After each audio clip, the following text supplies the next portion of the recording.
One, you said that General Mkhwanazi undermined you as his senior, am I right? Yes. Are you aware that as you said yourself, let me just give you that.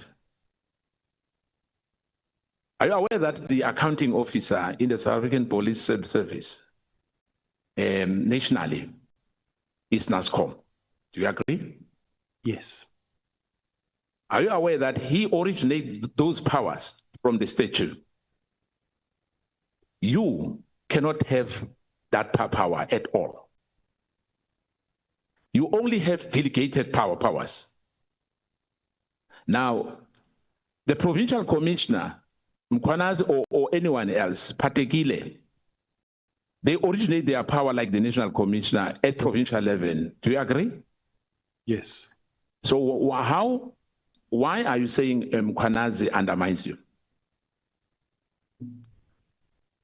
Like I'm saying, Honorable Chair, I think yesterday I did read out my delegation and then my functions, duties and functions as the Deputy National Commissioner and the legal framework that actually suggests what are my responsibilities. The National Commissioner, even in his own words, said there's no gap, there's no any other member between me and him. It's him, ourselves as the Deputy National Commissioners, then the divisional commissioners and provincial commissioners under us. So in other words, I'm a Deputy National Commissioner, I'm accountable to the National Commissioner, but the provincial commissioners and any other, they are below the Deputy National Commissioners. Let me say it again. So are you saying it's correct for you to say you can come to Mpumalanga? You are senior when you come to Mpumalanga to the provincial co-commissioner? I am. In terms of powers, hence I'm asking you as a deputy commissioner, that the provincial commissioner, his powers comes from the state.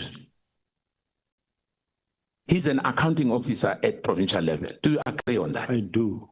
Now, when you come to the province, are you usurping, are you usurping his powers when you come to the province? Not at all. Yeah, hence I'm asking you, why are you saying Mkhwanazi undermines you? He undermines me, because, I mean, we are both well-trained members from the college, from being a constable. You get trained as to the rank level structures. And you know which one is junior, which one is more senior to the other. And that is the case, that will never change. We'll come back to that because fortunately I worked before the General. If the PKTT was effective in stabilizing political killings, then why it was necessary to disband it immediately without consulting Masemula and Mkhwanazi?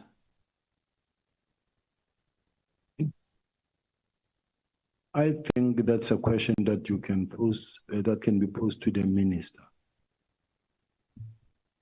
What is your view as the Deputy Commissioner? My view is that I received an instruction to disband from the National Commissioner to communicate the letter of the minister to the team.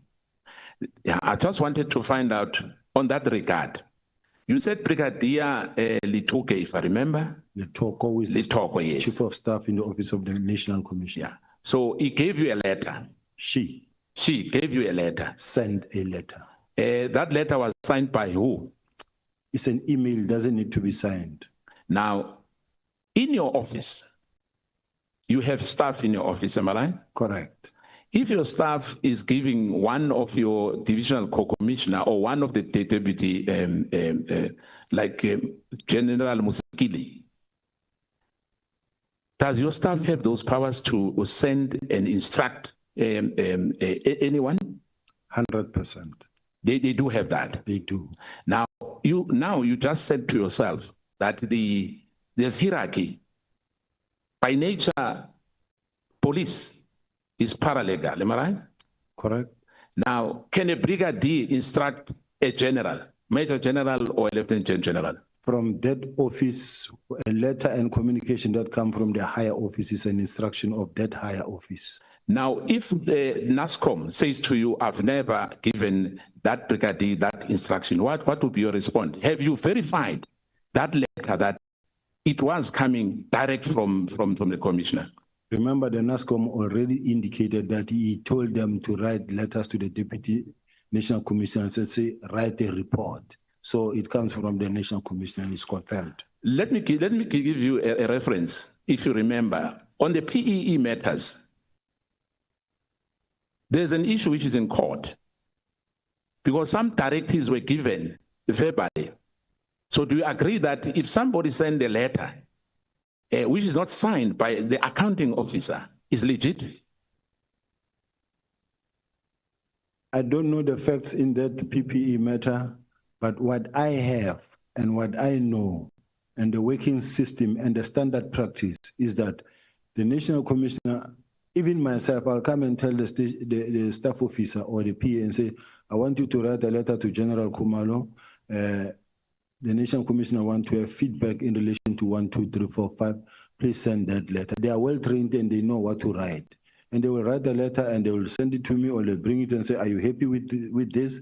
Then after I said yes, they will send. So in this case, even all the correspondences, you can check all the correspondence that come from General Brigadier Letoko and General Sebola. They represent the National Commissioner, and this is the standard practice in the police. General, you've been in the police force for almost 3 decades. Correct. Police Act Section 5. Can you just paraphrase for us? Section 5 of the Police Act. I need to read it verbatim because I don't know. No, in verbatim is fine. It's fine. Yeah, I need to see it because I don't want to quote something wrong. Section 5. What does it remind me? I will then take it from there. Let me say this to you. You cannot take any directive from a lower level. You can't take an instruction from a brigadier or from a sergeant as a matter of fact. As you said yourself now, that you are senior.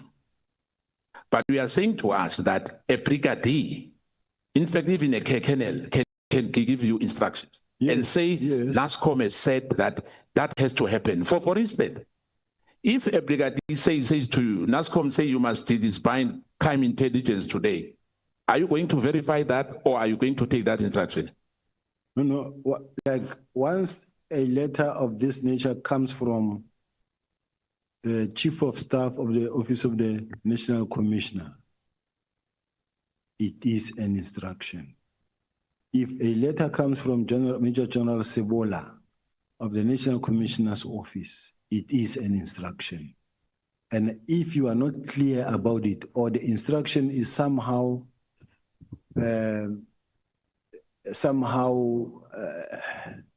illegal or contradictory or concerning, it is my duty now to go and verify with the National Commissioner because, or I will tell the National Commissioner that NASCOM, I received this document, but do you know the consequences of this, or are you sure this is what you want us to really communicate? Because I know of 1, 2, 3, 4, and this may result into 1, 2, 3, 4. You will say, oh, I think maybe let's put it this way. It's when you think there is a situation. So according to you, you don't have to sign a letter, even if it's a matter of national importance, as long as it comes from that office. Without verification, you can carry those orders. You can. If it's lawful, you can. Thank you. Now, once you were with the municipality, the competency of the vetting, where does that fall to? It falls with the SSA. Why when you were the head, you said that this, you were cleared by the municipality security head? the vetting Just, in the city of Johannesburg? Honorable Member, you asked me a question and said the security competency, where does it fall? And I said SSA. Yes. And you're asking a question that I think is unrelated a little bit to that what you just asked. I want to understand that question. You know why I'm asking? When you were at the city of Johannesburg, who vetted you? SSA. SSA. So the municipality did not vet you. The municipality don't have a vetting system in place. I introduced a system whereby all the senior managers of the city must be vetted. By who? SSA. Thank you. Now, let's come to this, General. Intelligence-driven operations and serious targets are kept safe and no need to write the diaries every day, am I right?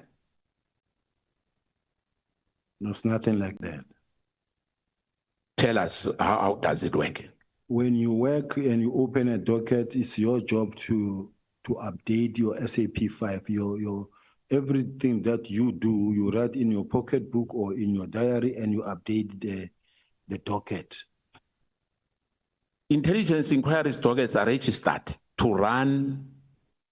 The main dockets can be updated only when new information emerges from inquiries or during arrest, am I right? Repeat that, sir. Dockets can be updated only when there's new information emerging from inquiries. No. No, it should not happen like that. No. Every day, every now and then, you in your docket, you will write a brought forward date. In other words, every 14 days, you must give feedback to the complainant, but no docket should lie around for more than 3 years. Every 14 days, a docket must receive attention, if you have many. Now, on the 121 or 118, whatever the number is, you distance yourself from dockets, am I right? Yes. You never gave any instruction for those dockets to come to your office or to the office of General Khumalo. I wrote a letter that says they must be taken to where they belong. Where do they belong? Murder and robbery unit. So it was wrong for those dockets to agree for those dockets to be removed from where they were supposed to be initially. No, it was not wrong. So they did the right thing by removing those dockets and bring them to the office where you said you don't have a safe, you don't have anything. Those dockets gather dust, and you are not part of it at all. Remember, the instruction was to have them withdrawn there where they were, to be taken to the relevant office, which is the murder and robbery unit. In other words, from a task team that has been directed to disband to the murder and robbery unit, as even presented by the same team in Parliament and in the very next day in terms of their action plan. But you said that the task team is not disbanded, am I right? It's still ongoing, it's still going on. Yes. Now, why are you saying they were supposed to be taken to another unit? They were, because remember the whole agreement was that they must disband, but I mean, if they stubbornly refuse to disband, there's nothing one can do. Is it the responsibility of General Khumalo to keep those dockets? He was the project manager. Now, National Commissioner praised General Khumalo, and yesterday you said, in your own word, that he doesn't have the experience, he doesn't have the knowledge. Are you contradicting what National Commissioner has told honorable members and the nation?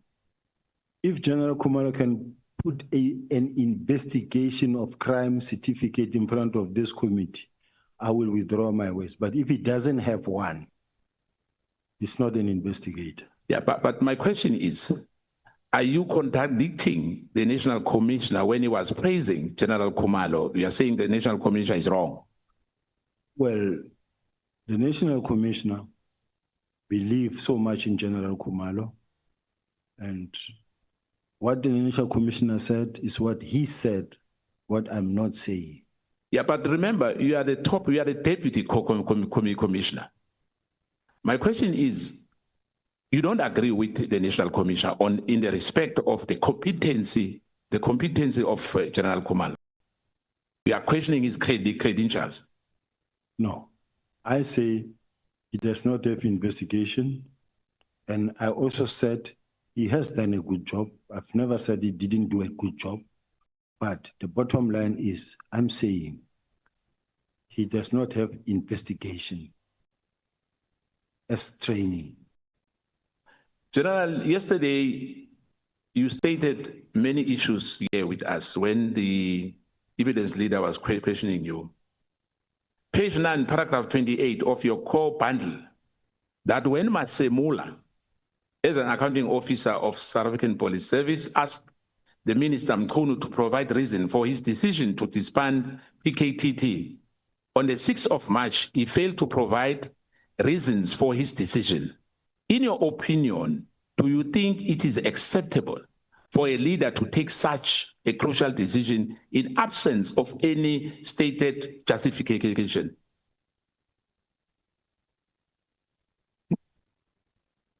Chair, I want to understand where you are coming from. I understand the question so that I can respond. I heard what you say, but I'm trying to make sense out of how you're putting it, or to connect it. So please repeat the question for me. In page 9 of your bundle, yes, paragraph 28. Page 28.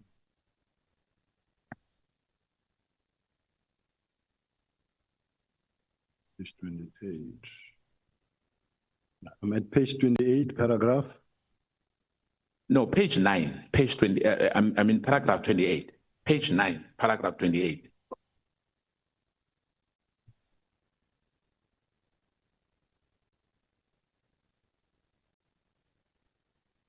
There's many bundles anyway, so there's many documents, but on your own bundle.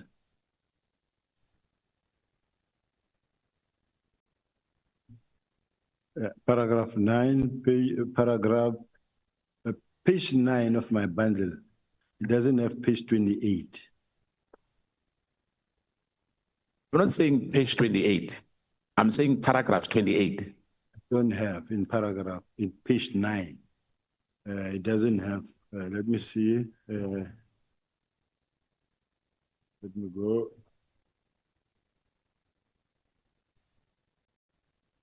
Look at 12 and then check on 28.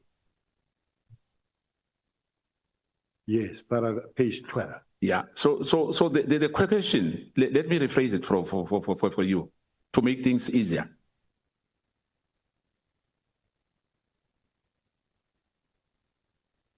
General, you stated on that paragraph 28, on your core bundle, when Masemula, as an accounting officer, asked Mkhwanazi to provide reason for his decision to disband PKTT.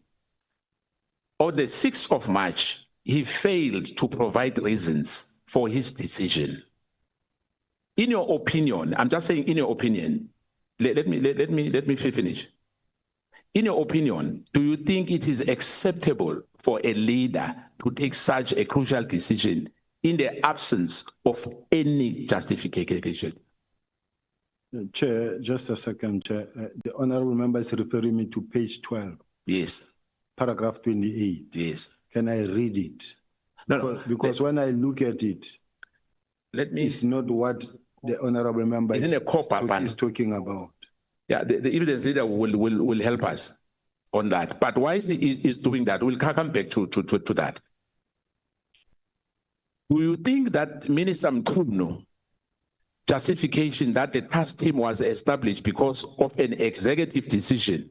Therefore, an executive decision is all that is needed to disband it as a matter of justification to disband the task team? I would like to leave that response to the National Commissioner, to the Minister. To the Minister. Does this not create a dangerous precedent, allowing the executive to informally or casually make a withdrawal decision in the absence of justification, in your view? That question I would like to leave to the Minister. Okay. During your teenager as acting national commissioner, you stated in your witness statement that Ms. Nhlanhla visited you to complain about a tender awarded to him. And you indicated that you will discuss the matter with the national commissioner upon his return.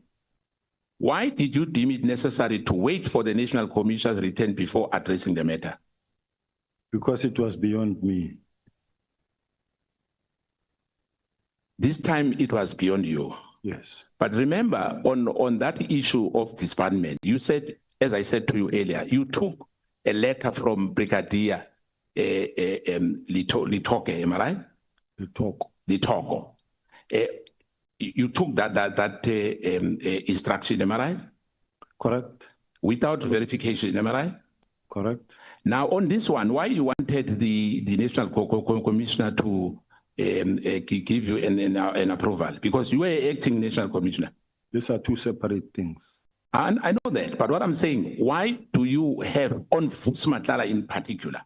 But on the matter of national interest, the matter of disbanding, you did not do that. These are two separate things, completely altogether. The National Commissioner's Office and the communication within the police, this is how it works.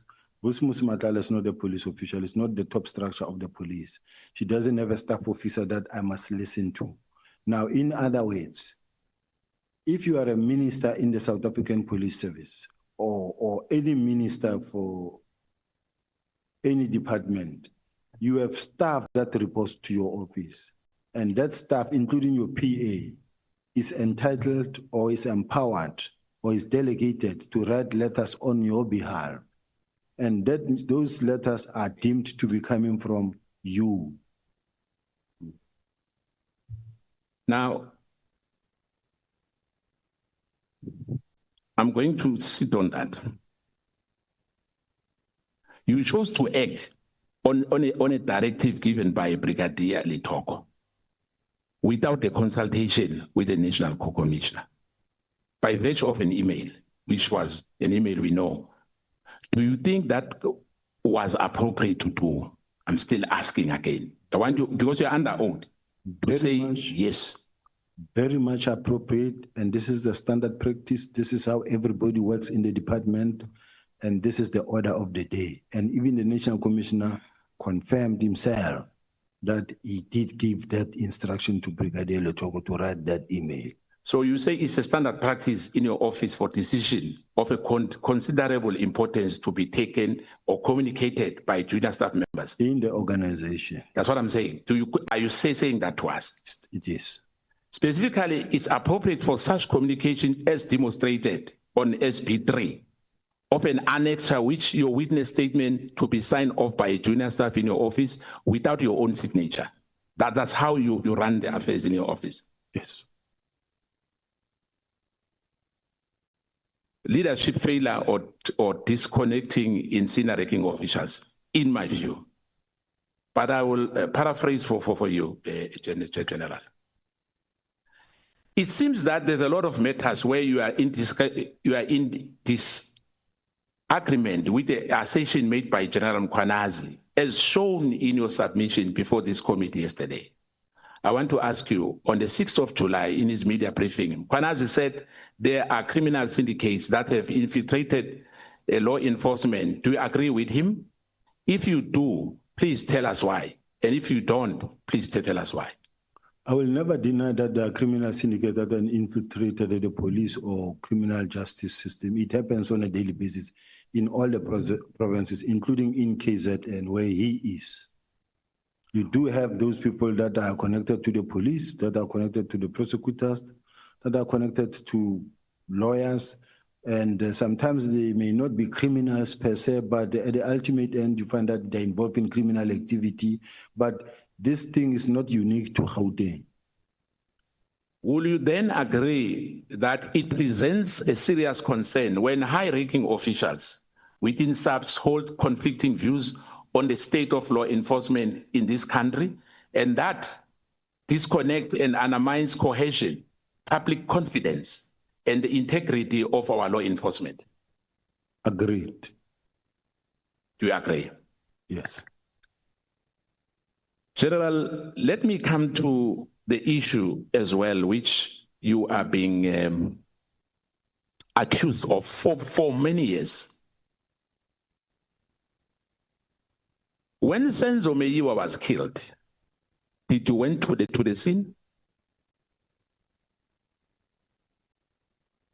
I'm actually happy that I'm being asked on the issue of Senzo Meyiwa, and it's an issue that I wish I could spend time on it to clarify so that finally South Africans can get to hear the truth. And allow me, Chair, to deal with this Senzo Meyiwa issue. When Senzo Meyiwa, after Senzo Meyiwa was killed, I was the head of the Hawks in Gauteng. I was at home in Pretoria. I got a call from the acting provincial commissioner, who was General Musikiri at that time. I was at home at night. I didn't even know about the shooting. And it was around about 11 at night. And remember, Senzo was killed after 7:30, around about 7:30, early evening.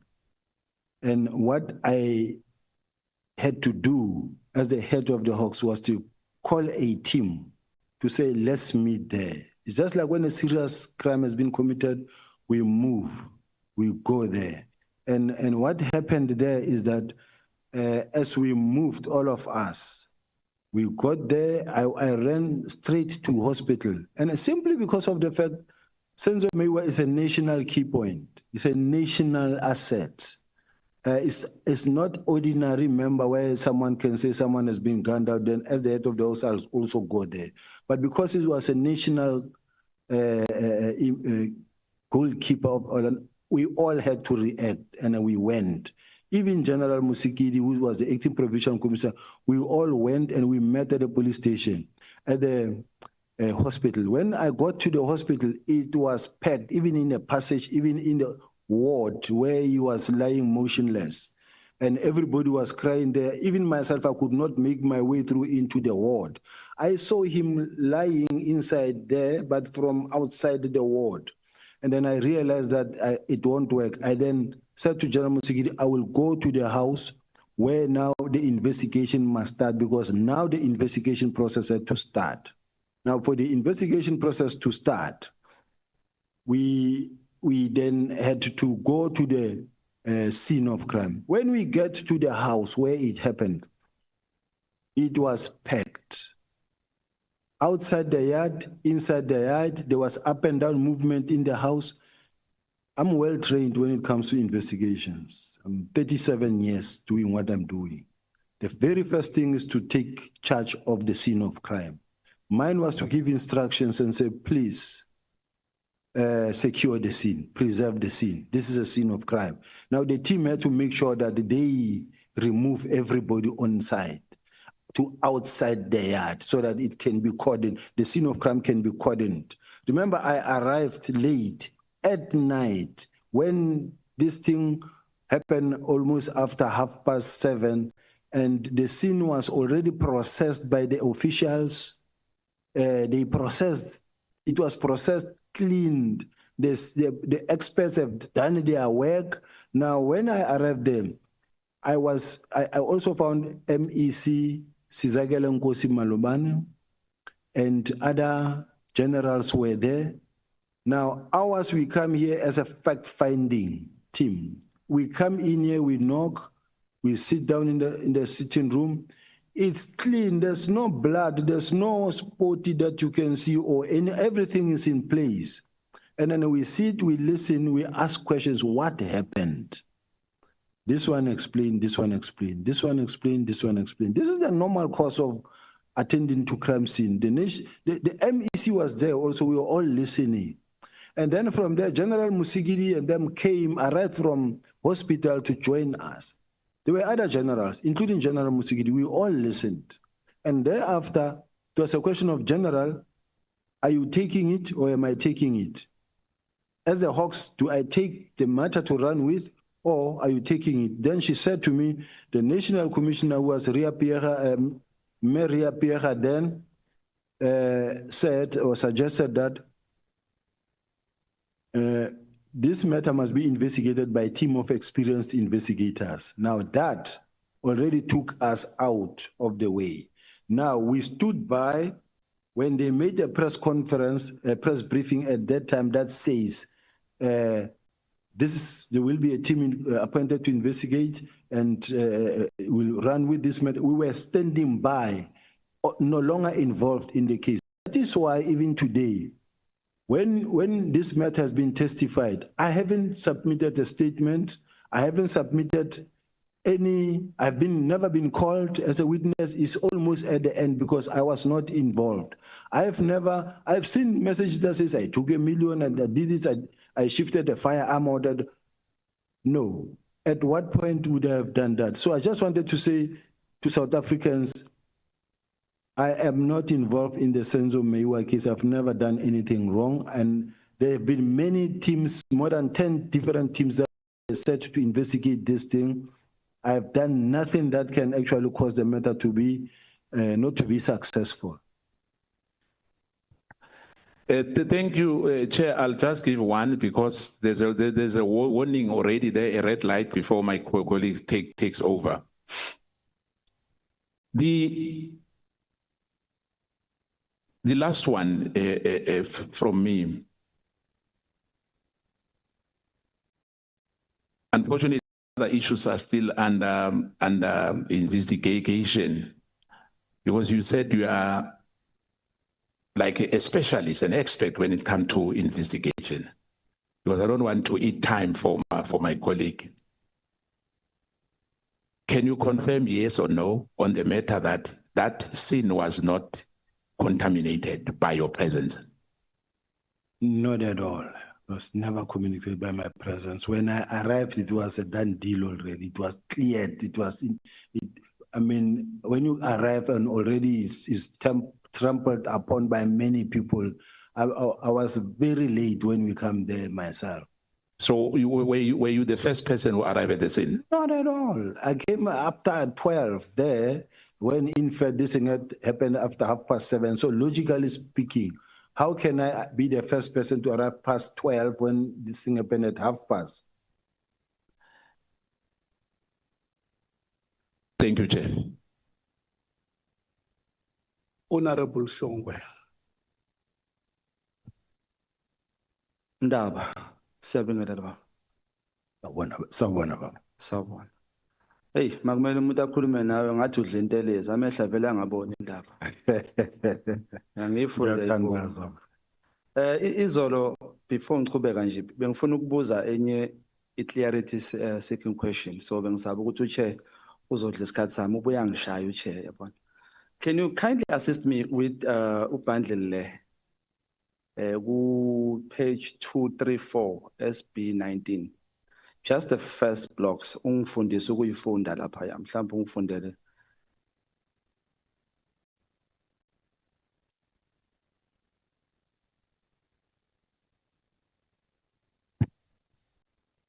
Ngibuza nje ngoba ngifuna ukufunda indlela ukuyifunda, akwangishaya ngesikhathi ngisho timekeeper. Asambe Chair. Yeah, it is station heading, ne? Yeah. It is CAS, which is case. To double matter, yes.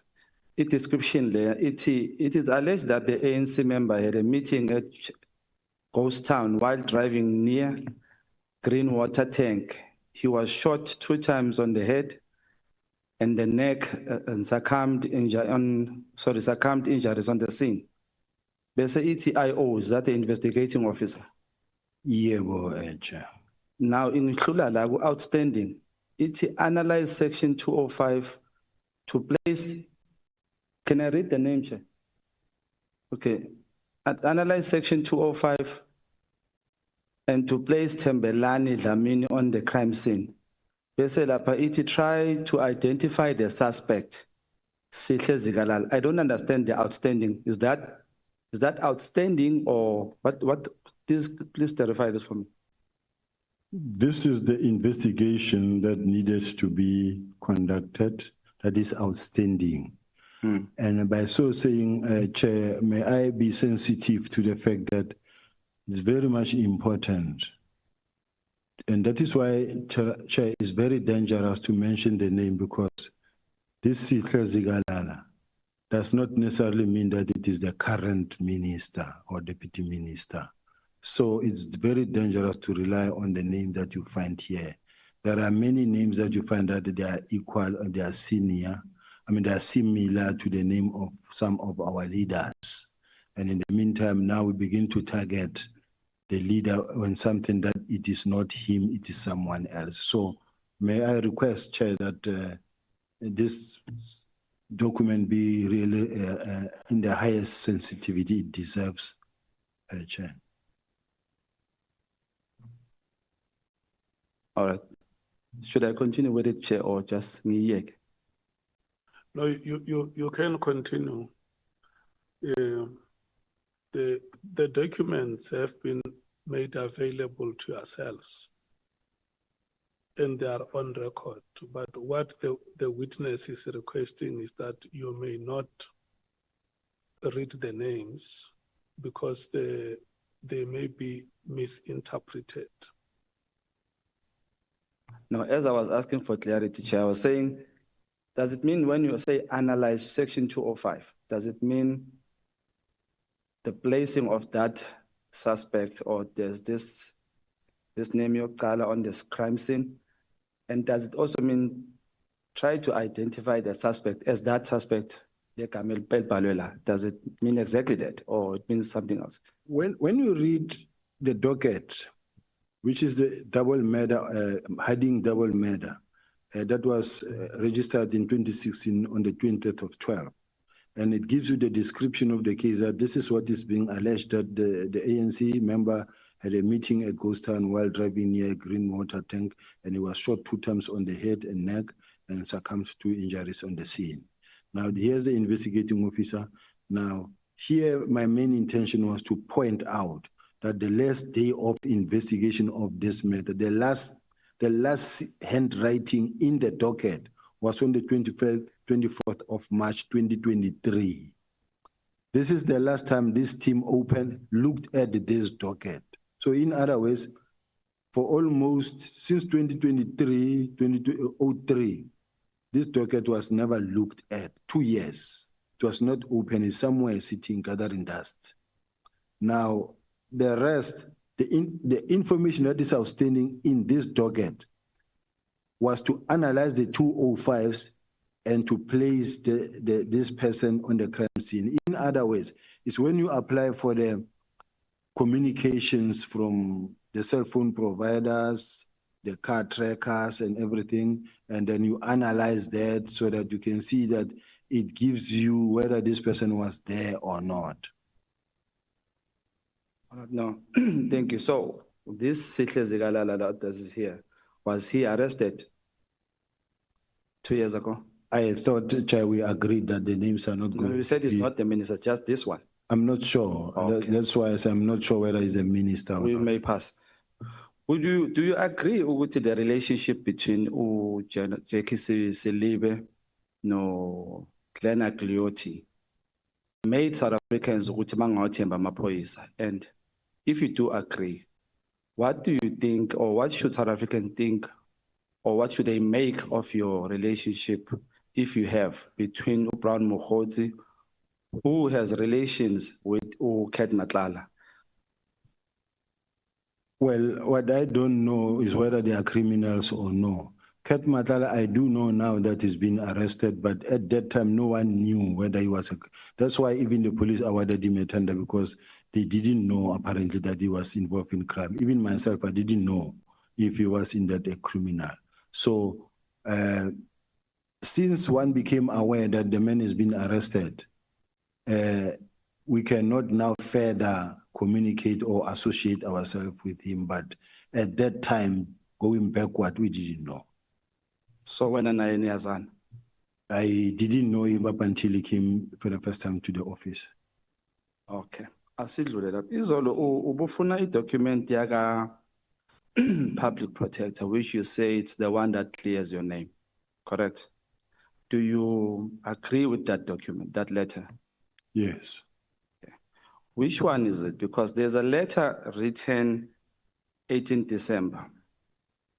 And there's a letter written 8 May 2022. Which letter are you referring to?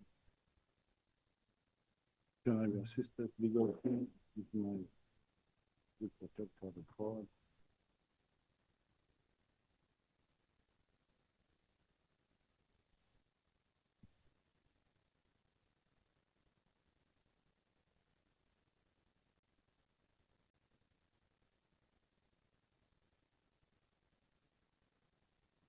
Chair, isn't it that when I come now, I don't know which questions to expect, and as a result, the documents I have, but I couldn't bring everything here. So some of the documents you may find that I don't have them immediately here, but before I leave here, I have them. There should be one here. I think into ishizolo leyo uyibheka kanjalo le letter wangayiveza moqeda. Legal team do we have? But safe to say that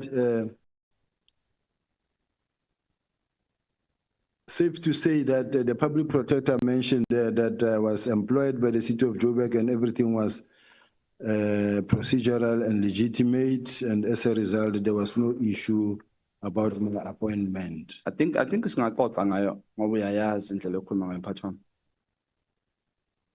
Now that letter, before I ask you a question on that letter, in the SAPS, when one is subjected for vetting, and should that person fail vetting, do you continue to employ that person?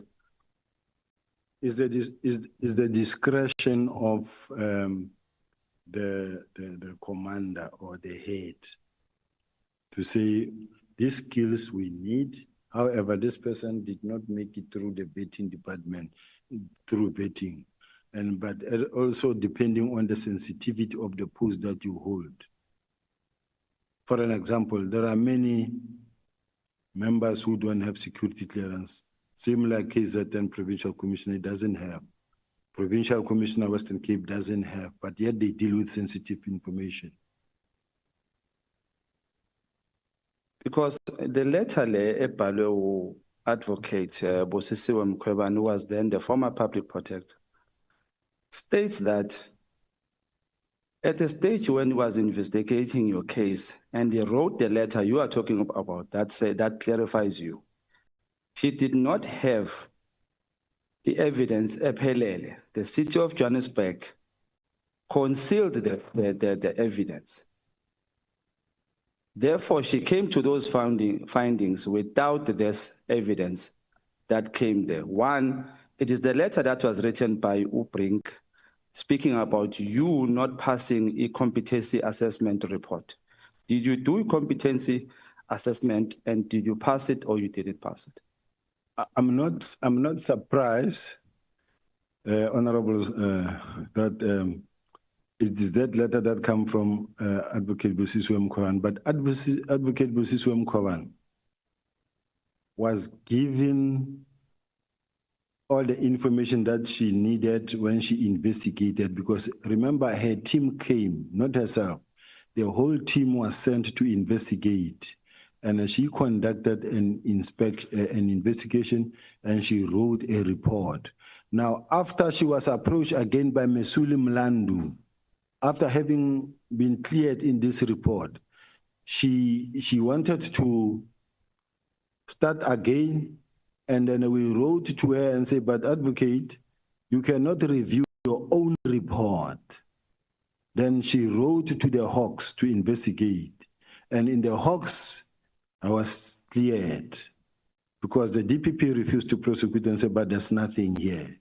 And as a result, there was nothing. But I'm sitting with the report from the public protector that says, and it is important that we find it because it clears me. Now, as to the competency report, assessment, remember that when you get to the competency assessment, it's a document where they say to you, it's an exercise where they say to you, there's no right or wrong answer. This is just to look at your character and whether you are a strong person and which character you are. You don't really even need to spend time on this thing because there's no way you will get this thing right to say you are right or wrong. So I wrote what I wrote, and the result came the way they came and say, you can be suitable here and not here. That is what happened. Why pass and why fail? Well, I don't, it doesn't say you failed it like it's a, it's like whether you passed, what do you call it? Let me say it was not positive. Why pass and why fail? Okay, let me say I failed. Okay. 2016 November, you were appointed as a unit head, right? Yes. But 2017 July, your job title changes to a HOD. Yes. It was converted according to the document of the public protector to an HOD. Did you convert that yourself as it is alleged that you appointed yourself to an HOD? There's no way you can appoint yourself in a city. In a city is well regulated. The group head forensic investigation service was established by myself. It did not exist. There was GIRAS, which was an internal audit, but I had to start a group function that will take care of the city's properties. And that thing went through the council. They will say the items that were presented before council and council approved. Okay. And Chair, there's no way I could be the head of the DPCI and someone like Mkhwanazi want to come and tell me that I cannot be the head of a small group forensics within the city. And this was based on the fact that already there were some differences between myself and Mkhwanazi. I do have correspondence here that he wrote himself to, firstly, he wrote a report regarding suspected clandestine rogue unit. And then he also wrote to the late Jeff Makubu, may his soul rest in peace, where in this one, that was written on the 20th of September 2019, he says, reference is made to my report regarding the above matter, which was received by Mayor's office on 16 September 2019, a meeting with you, Chief Operation Officer, Executive Mayor and MMC Finance held on 18 September to discuss same. Noting that this meeting confirmed that the officials of GPs traveled to Eastern Cape and purport to be conducting a security vetting with my previous employer, which never materialized. Further noting that the meeting also requested that I should allow that this matter be dealt through internal processes instead of reporting same to the South African Police Intelligence Structures. Request which I acceded to without difficulty. Further note, while such internal processes are being followed, kindly be advised that me and my family must also satisfy ourselves of the nature and extent risk we are exposed to.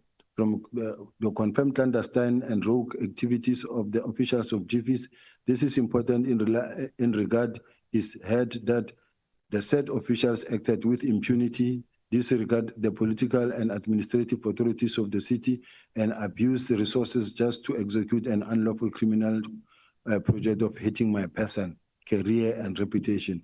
Further noting that I bear the responsibility to assess such risk of my person, career, and reputation, and such is urgent that I should mitigate and protect myself and my family from the potential adverse consequences of the clandestine, illegal, and rogue activities.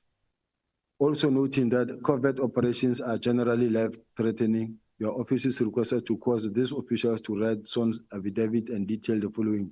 The person who authorized their clandestine, illegal, rogue activities, the involvement of logistical planning, including their travel arrangement, as well as any other officials, the place these officials visited, people they met, and the role, the information that they have gathered, and source of such information, and how such information has been used. further noting the urgency to mitigate any immediate risk to me and family in Gauteng and Eastern Cape. Kindly request. So this is the letter that he wrote when he heard that we are conducting a vetting on everyone. And it was the whole city. It was unfortunately not him alone.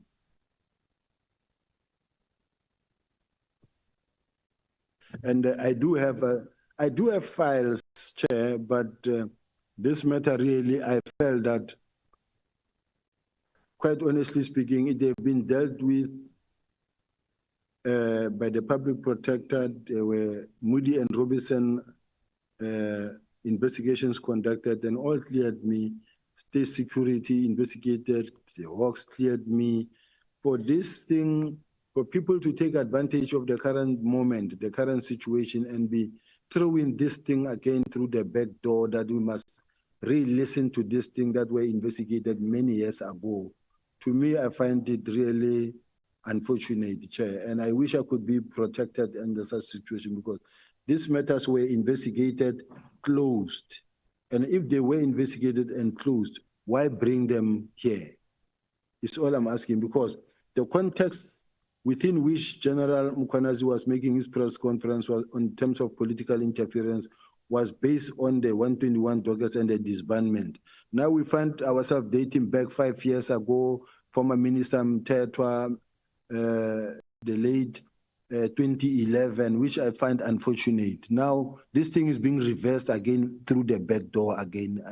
I don't think we should allow that, Chair. But not that I'm here to tell the Chair and the committee members that what to ask or what not to ask. I was just raising a concern that personally I feel that they're throwing it through the back door. Angithi Babu Sibiya Mfokandaba, indaba isekuthenini kuthiwa ama-politicians and senior officials of certain positions benza izinto engaqondile ukuvikelana. So yingakho le matter ibuyile. So ngicela ngakuphathi kabi lokho. Ngoba the same letter wena othe uthembele kuyona yaka public protector. It's the same public protector that says the city of Johannesburg yafihla i-evidence kwi-team yakhe ekuthenini kuze afikelele kulesa sinqumo asithathile. So uphinde uyabhala futhi in this one. That's why ke ekugcineni athi we are at liberty to confirm that information revealed by Mr. Brink above, in particular the competency assessment report of Mr. Sibiya and the non-approval of the municipal council. Can I ask ukuthi, when that matter yakho yokushintsha position and the grading of his salary from 1.2 million to 1.8, who was supposed to report that matter to your council? It was the city manager,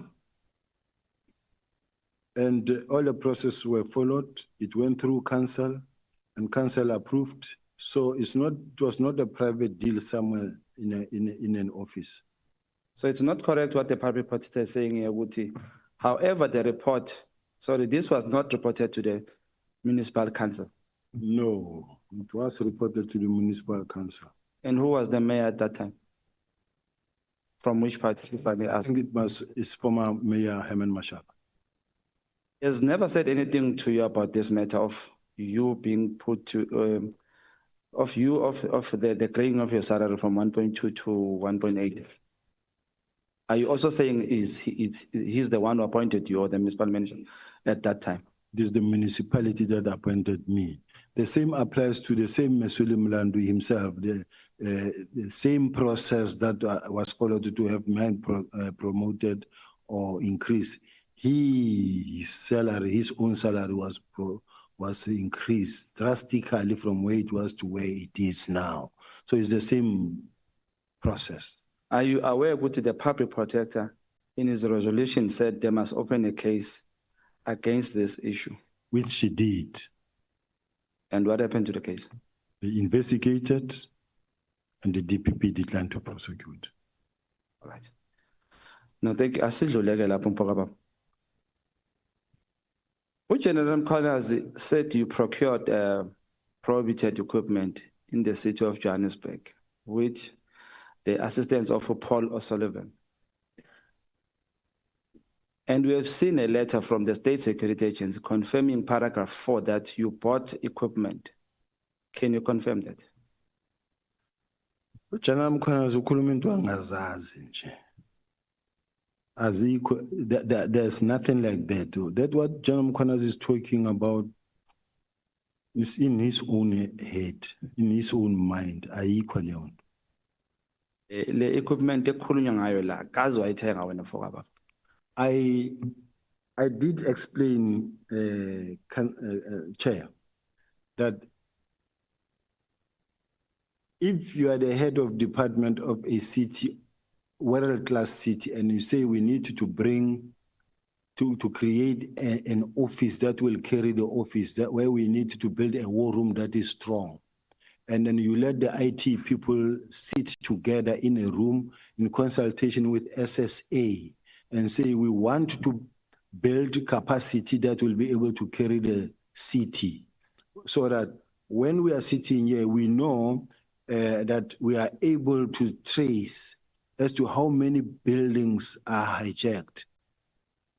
In the city of Joburg, you do find a situation where you find that they buy tires, but they buy tires every day. There's a car that keeps on replacing tires. Almost in a month, they will replace tires twice in a month, which means they steal tires. There's a car that continue keeping on pouring petrol 2 times, 3 times in a day, which means they steal petrol. Now, you need a system that is able to actually gather such type of information and be able to give you a picture. You need a system that will tell you that how many syndicates are operating within revenue services. There are people who are milling around revenue services when people are coming to pay electricity at the revenue services. You have people who says, let me help you jump the queue. And they will go take the money and go as if they are going to pay for you, and then the system will be updated, but people will share money. Now, you need to create systems in such a way that from the war room, you are able to know where is the city losing more money of all these departments. You need to have a system where you know that we have a database of all the cases that are reported, and to be able to track them and to be able to do the linkages and to be able to see whether there are officials that are working with outside people or not. So to have an information management center is the only way to be able to run the affairs of the city. This is technology. Today we are living in the fourth and fifth industrial revolution. You cannot depend on paperwork that is not able to assist you. So having bought that, I was not the one even who said in the meeting or no who designed those whatever equipment that was said, because I didn't know them. The team that we employed mostly teams that come from state security, crime intelligence, police. Now these are the people who sat and say, we think we need a camera, this camera that we're going to use when we shoot the videos or the TVs for hijacked properties or during the operations. So it is things like those. There was no grabber because the main bone of contention was apparently I bought a grabber. Now, the state security said there's no grabber, and there is no grabber. And at the same time, if you remember Al Jamaa, they also they made such a statement that says, when you walk past me, I undress you.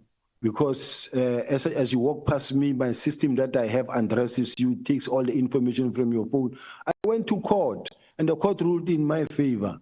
It's just that they keep on recirculating the same lies. This is what we are sitting with even today. There's no grabber that I ever procured. He even go to an extent of saying, when I was the head of the Hawks, I procured something like a grabber. Being the head of the Hawks, there was General Dramat, and where was he at that time? No. There's no grabber that I procured. I don't have such a grabber. Some of these statements are just malicious. Impendulo yakho baba usibiya iyangidida kancane because ifana nale yayizolo yaka Kate Matlala ukuthi uyamazi uKate Matlala bese ubuye uthi umazi 5 times ngama phone calls ayi5 uphinde khona la uphendule khona nabebuza ukuthi elisikisiki wayekhona na? Your answer said wayengekho. So if you say that, that means uyamazi umuntu. Sheshe umbone. Like if somebody can ask me ukuthi ukhona ubaba Mkhwanazi, I will tell you akekho because sengiyamazi. So umbuzo wami ngicela uphendule nje mhlawumbe ngendlela ethe ukungisiza. Ukuthi le equipment othi Mkhwanazi ukhuluma into angayazi ikhona yini? Yathenga. No, ayikho. Akazi ithengwa futhi. So akuna Paulo Sullivan owakusiza ukuthenga equipment. No. I-relationship yakho no Paulo Sullivan injani? Paul Sullivan, I know him very well. I know him very well. I've been operating in Gauteng for many years, and then he's one of the active role players in terms of crime fighting. He reports crime, people report to him, he reports to the police, and look, Paul Sullivan contacts everybody. Even if you are the National Commissioner, you will get an email from Paul Sullivan. He's not my friend. I've never been to his house. He's never been to my house.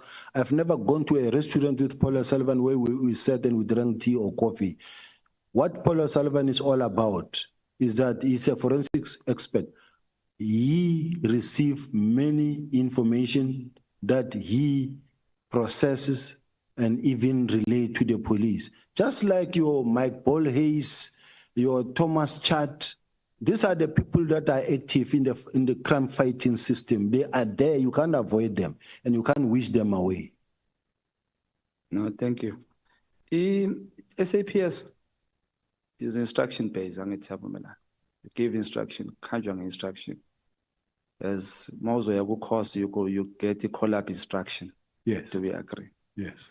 So, in this regard, you say a team came to take pictures and they were denied. Then again, National Commissioner gave instruction. Ukuthi uMotsepe alokho nje abavumele bashute lapho. But uMotsepe didn't take that instruction. In fact, I want to know where does she get the protocol yakamtsipe? Angimazi irank yakhe, ngalungiphi irank yakhe. Protocol ithini ngomtsipe if ukuthi National Commissioner gives the instruction bese angayithathi? Is that correct? May I leave that for her to come and respond to that, Chair? But ngizwe kuwe mina. Yes, kumele kwaleyo ishiye kuye azoyixoxa. sengiphendula ngaleyo ndlela. Uyayishintsha. Angishintshi, ngithi let her come and explain that part. All right. No, ngiyabonga kakhulu lapho. Ngicela sibonisane lapho. Because nginenkinga yokuthi masophendulana kanjalo sizosalela emuva mntakababa. SAPS sinayo lento ekuthiwa intelligence. And where is it sitting? Intelligence is sitting in many offices. Is it under the office of the president still? No, there's different type of intelligence. There's crime intelligence of the police. There is senior state security that is taking care of both international and local. And which one when le otayiko or isebenzi? One that I say is weak is the one of South African Police Service. Lastly, what is your take, or would you agree with General Mkhwanazi when he says PKTT deserves to be awarded for their good job they did? Do you think the PKTT did a good job? And would you agree on them getting awarded for what they did? As I close, do you also have any relationship with any member of the ad hoc committee? Thank you. The PKTT members, personally, firstly, I don't know if they haven't been rewarded because there have been many excellence awards, whether they have been rewarded at any stage. They must have been. And they are part of the team that I believe that in many instances, they have done a good job. They must be rewarded if ever they haven't been rewarded. It's something that I cannot say they didn't do a good job, not necessarily mean that throughout the country they did a good job. But the problem is, if you did a good job in Gauteng, well, let's say in KZN alone, you can award them in KZN. In KZN, yes, you can award them. But whether they did a good job in the whole country, they were not there everywhere. When you look at Lusikisiki, it's Lusikisiki 18. They were rewarded because of only Lusikisiki. But even if they did a good job when it comes to whatever matter they dealt with, and the commander feels that they need to be rewarded, submit paperwork and they will be rewarded. Shay didn't finish the question. Do you want to make a follow-up, honorable No. member? Still the very same question, which does know any member of the ad hoc committee. And I think I was not answered in the question of Brown and Lusikisiki, which, as you said, you don't know him.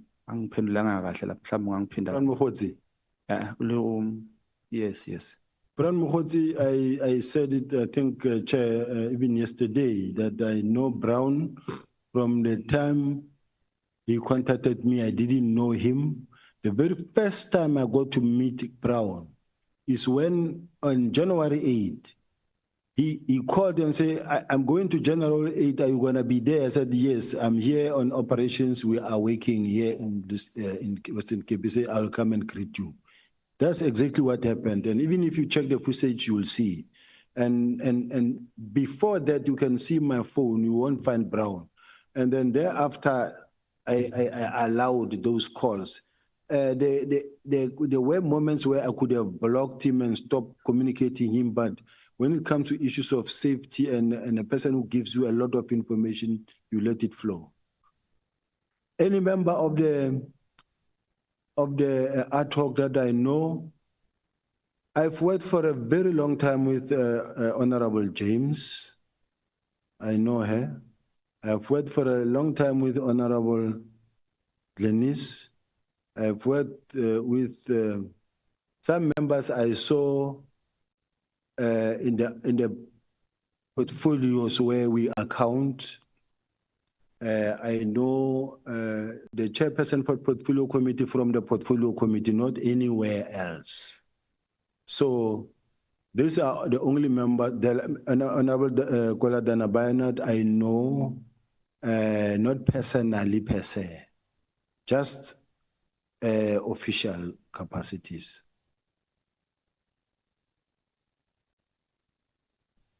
I don't mind. I can only give you the last question.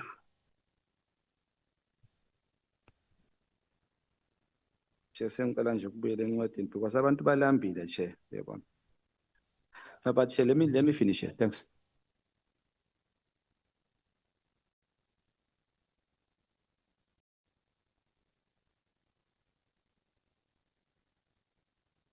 So,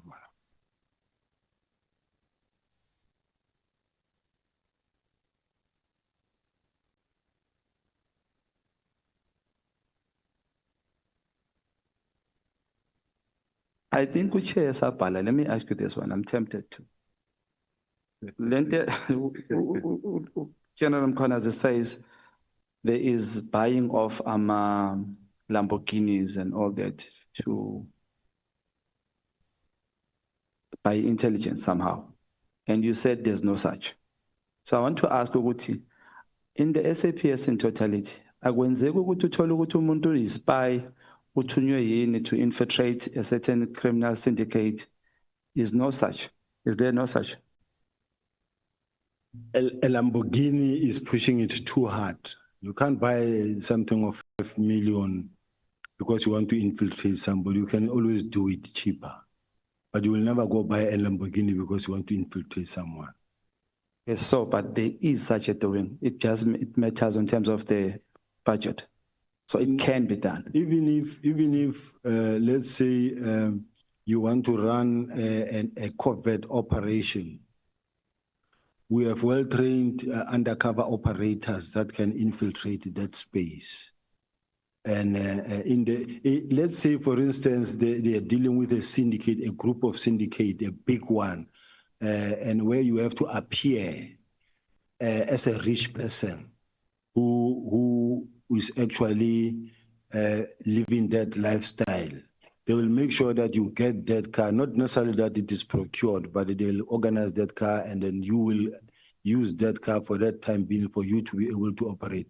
But what I wanted to say, Chair, I don't want to sit here and expose how the police operate in some of the operations, because you are leading me into, Chair, you are leading me into a situation where I'm going to be accused tomorrow and say, he did the following. No, ngiyabonga mfowethu bengiphendulile bengicabanga nje ukuthi ungazi ukuthi ikhona lento ayishilo noma ayikho, so uthe ikhona, just depends on the matter of value that will be tell us. Siyabonga mfowethu.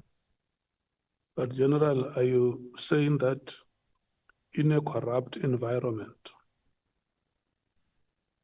officials may not use state money to buy themselves the vehicles that he talks about?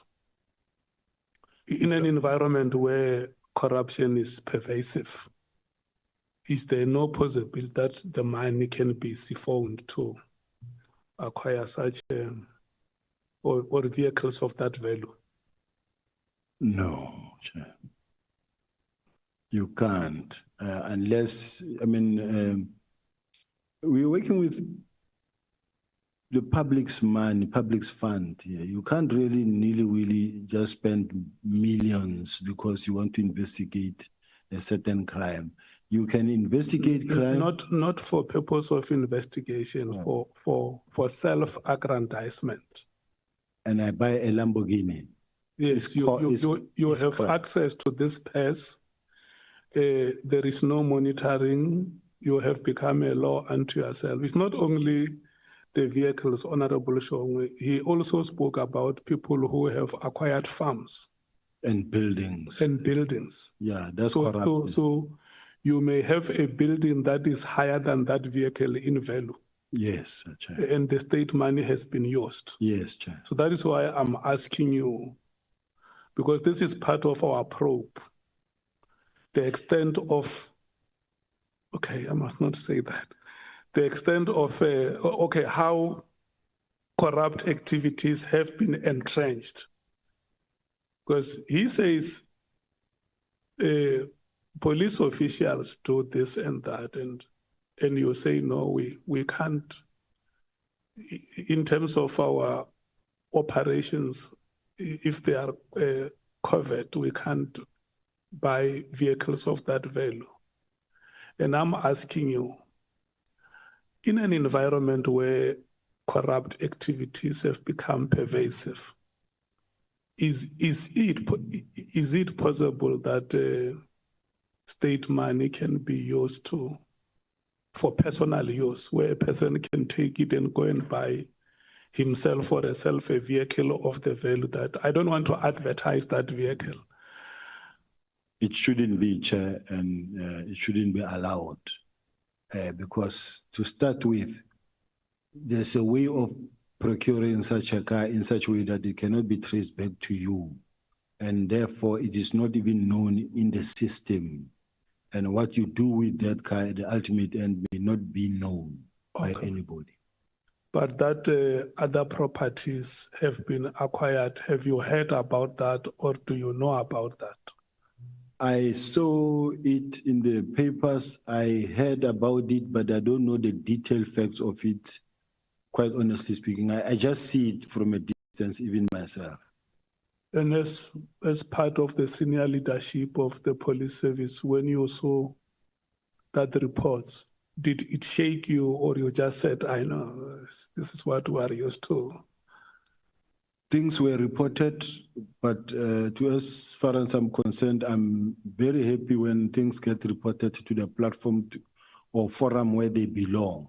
And they were reported to the IG, and the IG conducted the investigation and dived deeper in investigation, consulting with the IDEC or NPA, and they came across they came around a decision whether to prosecute or not. Okay. But none of us were involved in the process. Let's leave it that.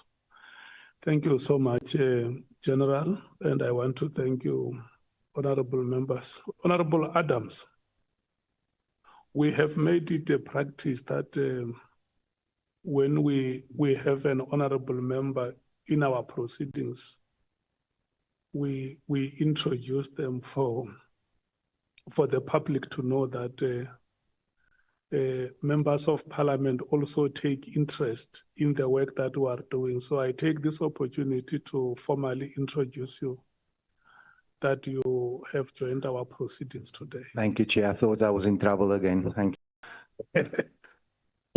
Thank you so much.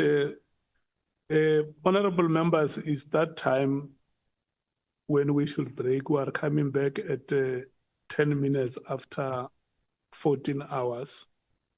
The Honorable Nomvalo, we have alerted you about his health issues. So when we come back, I'm going to request honorable members to allow him to get through with his questions. And then we will then move to the Democratic Alliance. Yes, let's accept it. It's only for today, Honorable Breitenbach. I have given you the break, honorable members.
Yeah, I'm just making this announcement that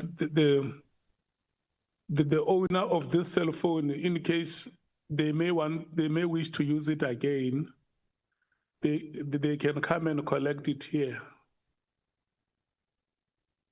Yeah, they may want to use it again because it has been abandoned.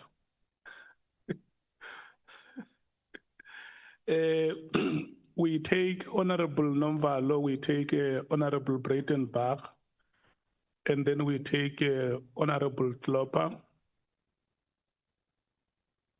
and then the EFF, Honorable Matthews.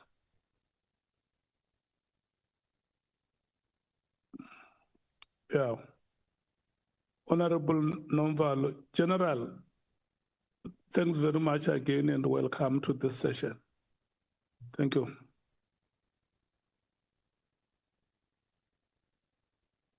Thank you, Chair. Good afternoon, General.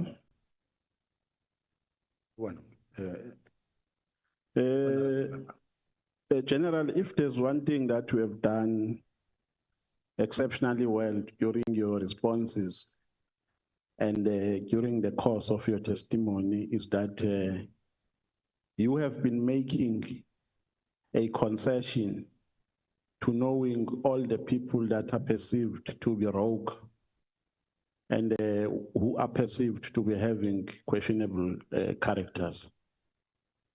I think in that context, I must commend you that to say you have not been evasive. We have agreed that you know them. But as a police officer, are you not aware that you are easily accessible by people who have questionable characters? Is that not a concern to you?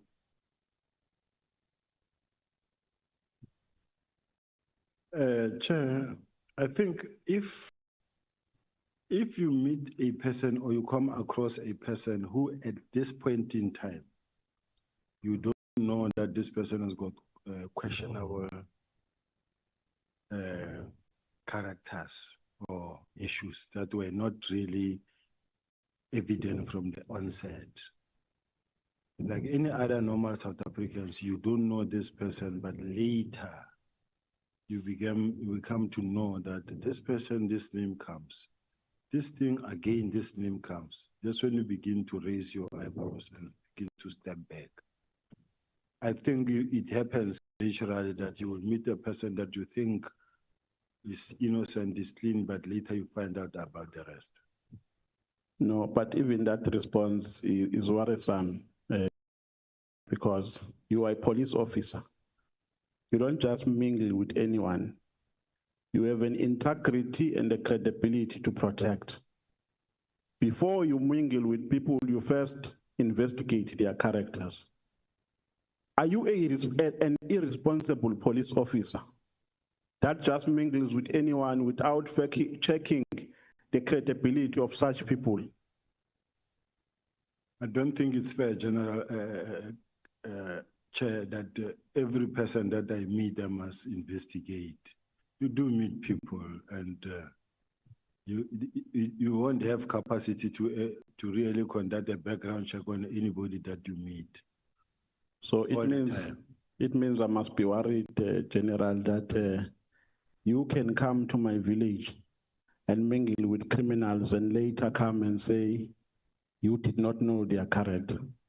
So that is the kind of a police officer, the national deputy commissioner we have in South Africa, who just mingles with people and later come and say, no, I did not know their character. I think, Chair, I've met 98%, that is good.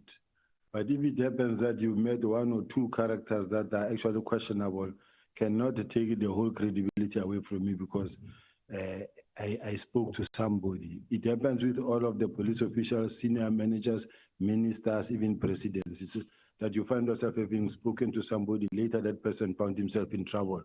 But that shouldn't be brought to your doorstep. No, but the fact of the matter is that you are a police officer. and not just an ordinary police officer. You are a general. You are the National Deputy Commissioner. For you to have a relationship with people who have questionable characters can never be justified. It is not correct to say I have a relationship with them as if they were my friends.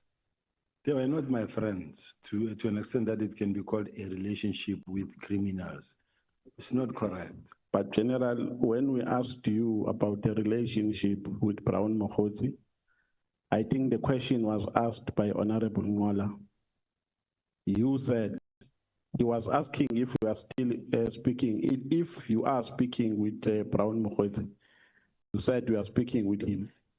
And he further asked if you are speaking on police issues. You said, no, we are speaking on general issues. What do you mean by general? If you remember very well, Chair, I said that my relationship or how I got to speak to Brown, he gave me information, valuable information that according to me was valuable to me. No, but you are contradicting yourself. Remember, you said the information that he gave to you was already in your possession. Yes. So how can something that you know be valuable when it comes for the second time? I know that I'm Sibonelo Nomvalo. If you come and tell me that something that I know, it can't be valuable. Chair, no matter how much you stretch it, the bottom line is, I say I met Brown and he gave me information that I needed, although it was confirming something that I knew, and I see nothing wrong in that regard. But how can something that you already knew be valuable? Up until I meet him, I would then take it from there. Let's go to Nhlanhla. Is it true that Nhlanhla paid an amount of 2 million towards the purchase of your plot in St. Joran in Pretoria? I don't know, because my plot is procured, is bought through the bank, and there's no 2 million that was paid. So it's not true. It's not true. You said Kat came to your office to discuss about a tender. Did I hear you correctly? No, you didn't hear me correctly. Where did you meet up? I said he came to the office to discuss the issue of the fact that he's been awarded a tender and then he's got a lease agreement to do to occupy the facility, and then he was not being allowed to occupy the facility. This is the meeting that was intended for the National Commissioner, but the National Commissioner was not there. I was the one acting. Yeah, but that is what I was saying as well. Now, did you see it appropriate to meet a service provider? I meet everybody. Even if he's a service provider, he is a stakeholder, but at that time in his capacity, he was more of a complainant. Who signed his appointment letter? A letter that was appointing him to work for the department. I don't know whether it's the National Commissioner or supply chain, but I was not part thereof. Now, why did he not refer that concern to them? He came because they are the ones, a general.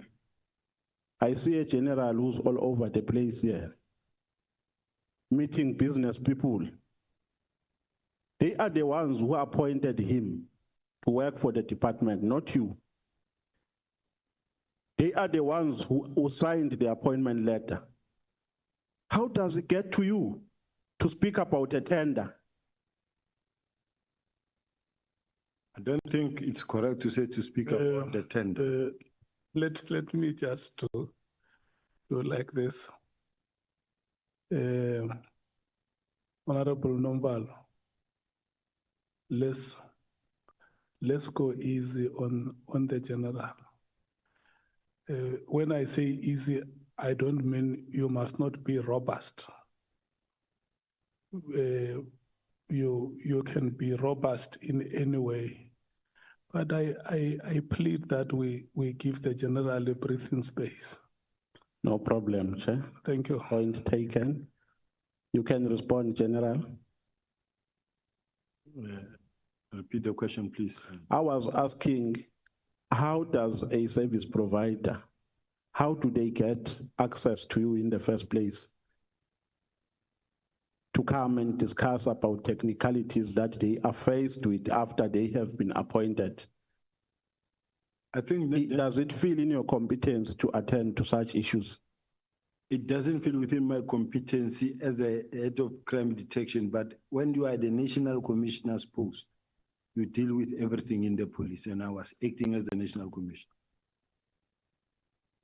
Do you know Bonana Mkhwanazi? Who is the former Mkhwanazi?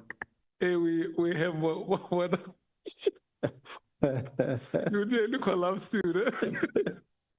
No, we can turn him into a witness. Do you know Mr. Mkhwanazi, who is the former Deputy National Commissioner? I know her, What is your relationship with her? the mother of my child. General, you say the person is in question is the mother of your child, and you don't know where she works. Yes, Okay. she's the one who was actually at some point who lost her job. So I don't know where she's working. Oh, okay. She doesn't live with me. Okay. But you, okay, no, it's fine. Let me leave it there. Can I proceed, Chair? Yes, you can proceed. Now, you know where my major problem is, General, with regards to your involvement in the disbandment of the political killings task team, is that you were never involved in its operations. Correct. Neither did it send any report to you. Correct. You have already said that the PKTT was doing a sterling job.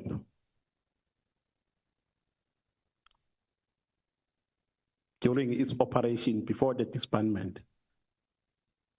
I said they were doing a good job, but it could be better than what they're doing. So they were doing a good job. But it could be better than what they're doing.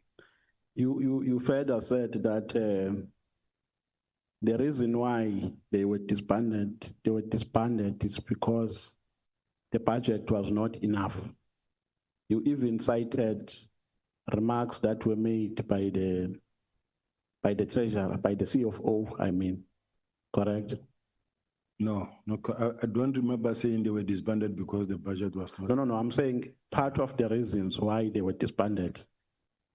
Yes. It's because there was no money that could sustain them. Yes. But that is not in accordance with the letter of the minister. Well, I cannot question that part. That is not what the minister said. I didn't dictate no contribute to what the minister wrote. No, but General Spear, the minister wrote a letter disbanding the task team. You came before this committee and justified his actions.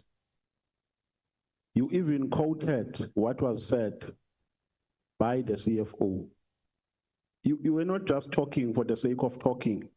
When you said there was no money to sustain the task team, you were actually supporting the reasons for its disbandment. Even now, I'm still supporting that, Chair. Yes, but I'm saying that is not in accordance with what the minister said. The minister never said there was no money in his letter. I understand that. The minister, the only reason the minister why he disbanded the team on Annexure CB2, paragraph 53, the minister says, open quote, my observation in this regard, as indicated above, is that further existence of this team is no longer required, nor is it adding any value to policing in South Africa. Yes. Now, should we agree that your perspective is not similar to that of the minister?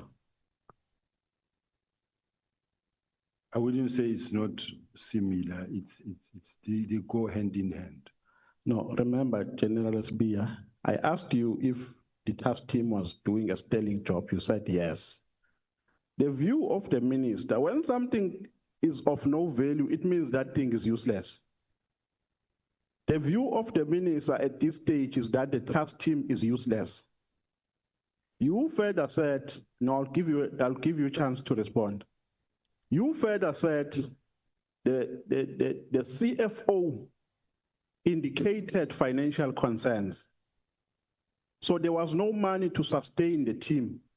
So your reasons are not the same. Remember, I have given more reasons. The minister may not have written all the reasons, or may actually summarize all the reasons in one sentence. But in my case, let me read you this letter from the National Commissioner statement. No, before we go to let's finish the minister and your version first.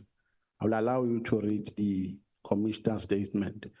The point here that I'm making, General, is that because there is nowhere where we can find the views of the minister in this regard, except in the letter.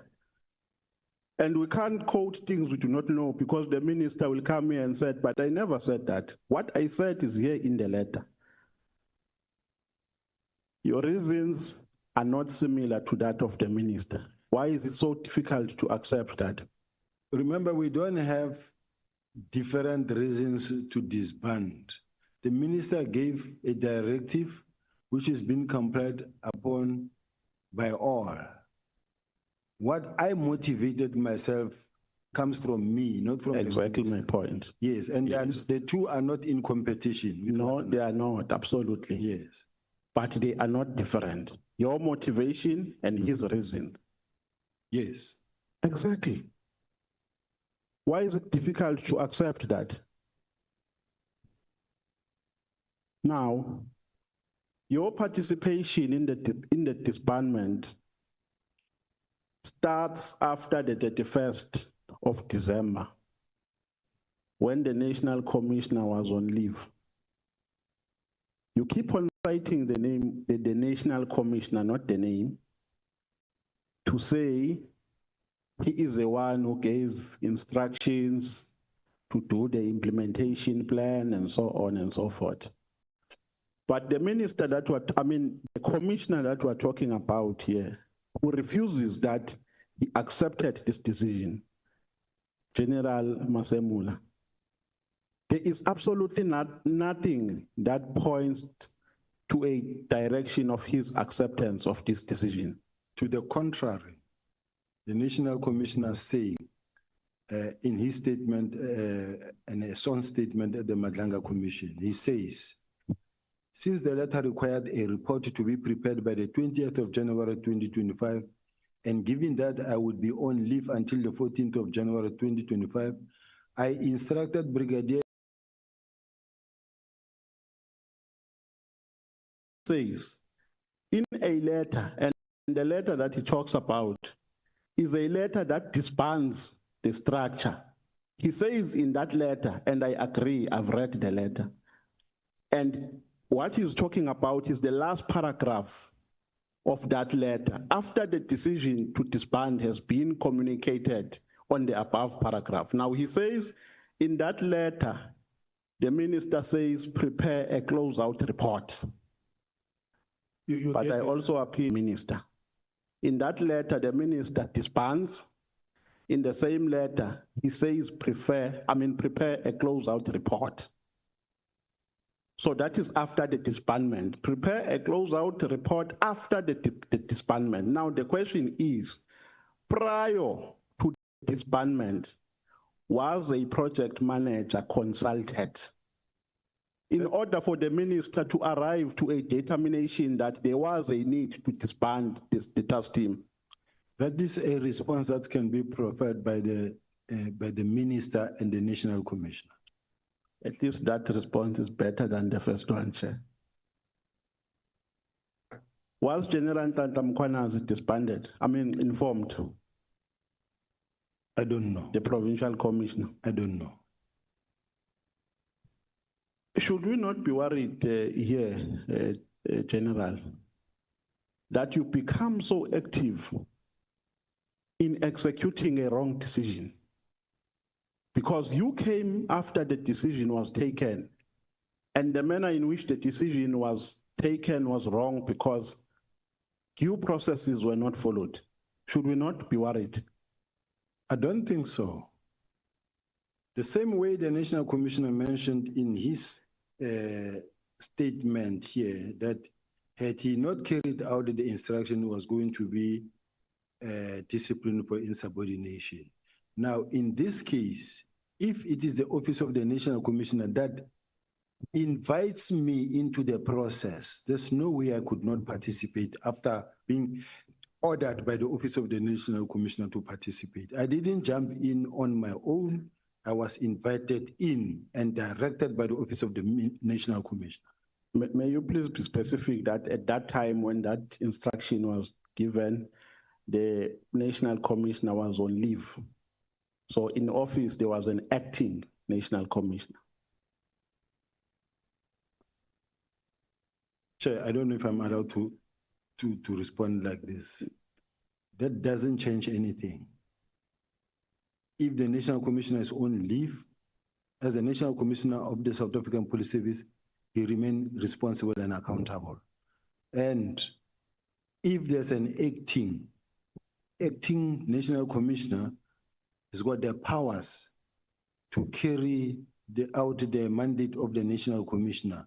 But the bottom line is, there's a letter that comes from or out of the office of the National Commissioner directing the Deputy National Commissioner to act.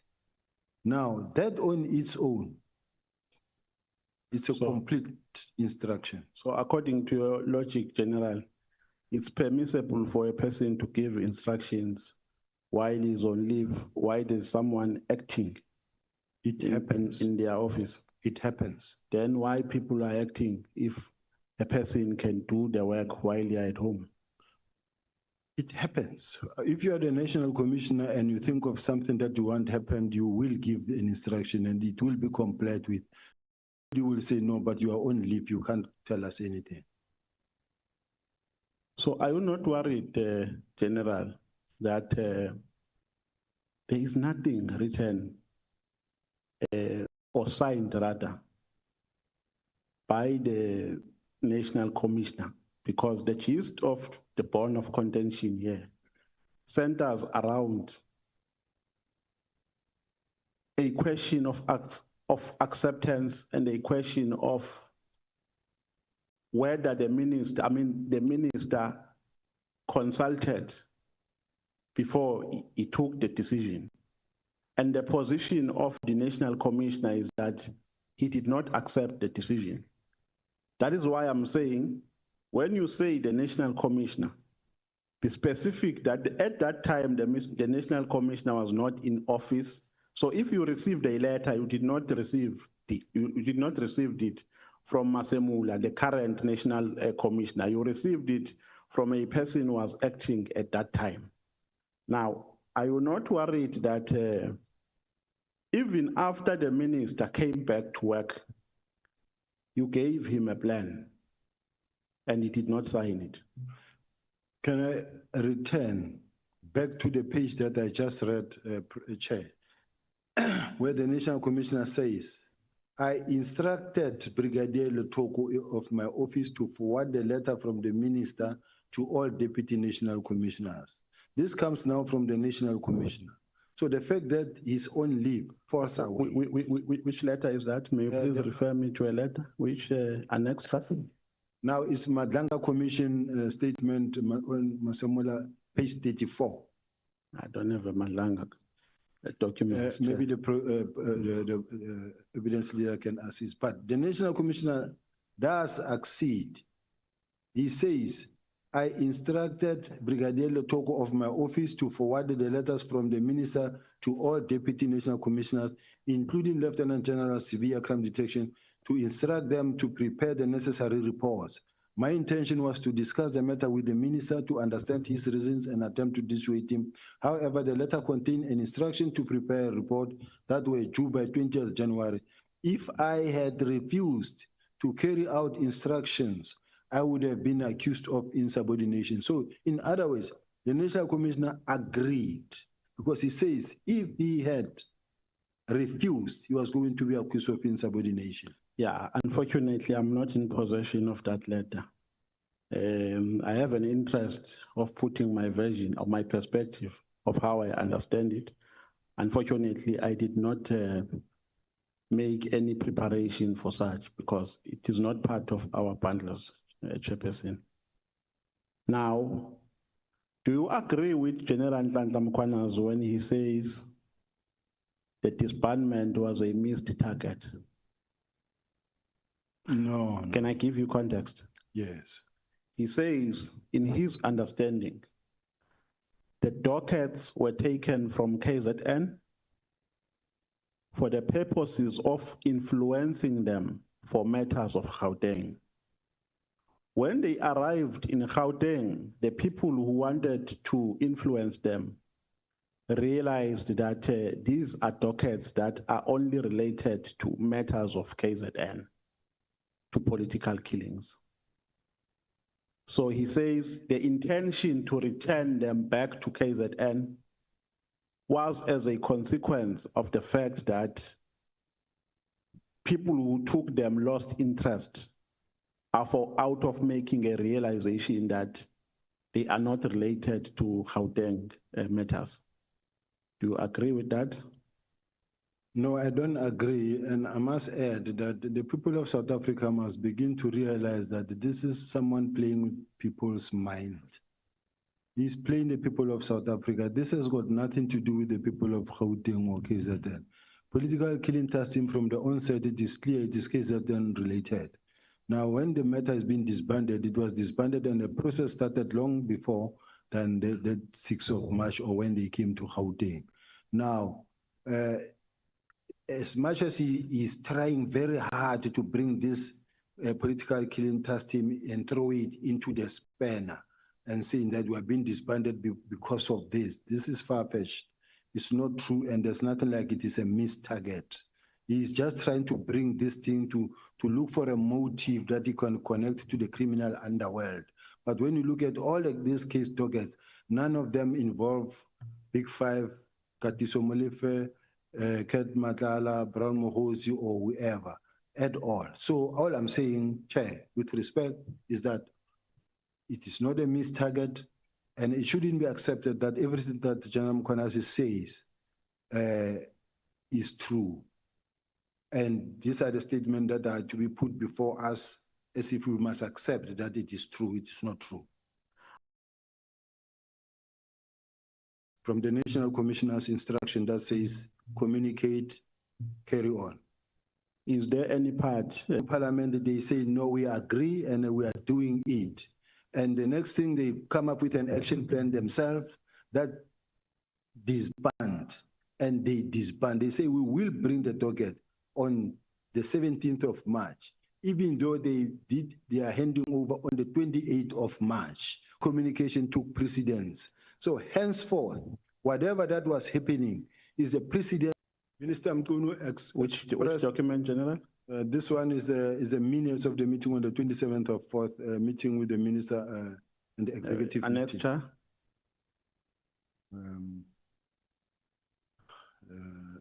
Evidence leader.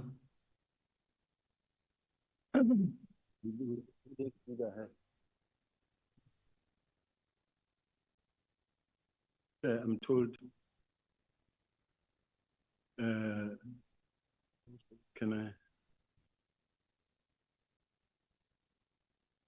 Can I give this man? Whilst he's coming, the minister expressed his concern regarding the political killing task team. He suggested that instead of establishing separate units to focus on different types of matters, the organization should consider establishing a single integrated unit under the umbrella of murder and robbery unit.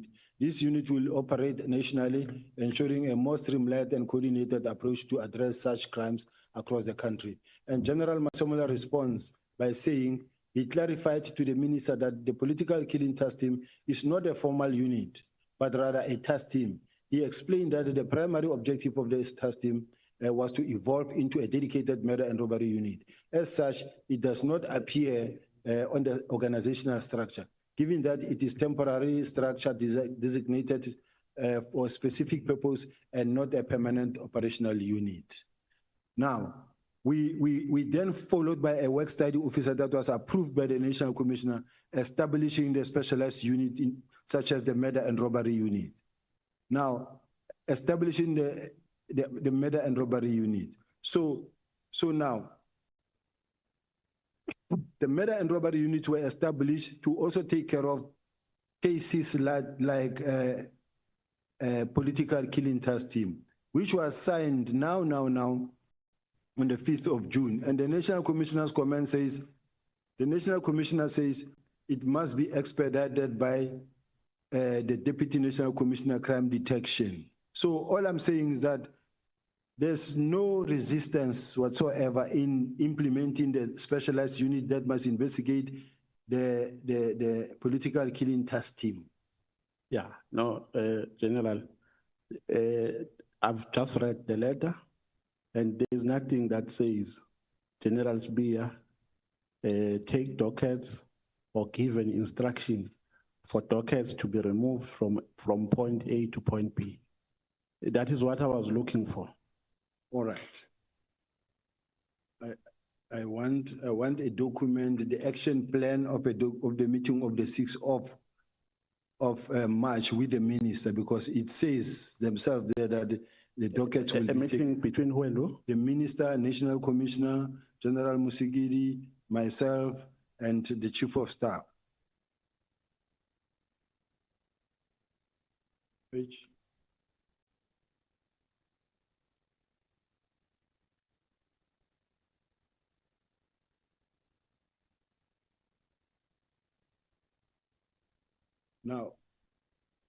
Now, when you go to page 72 to 79, 79.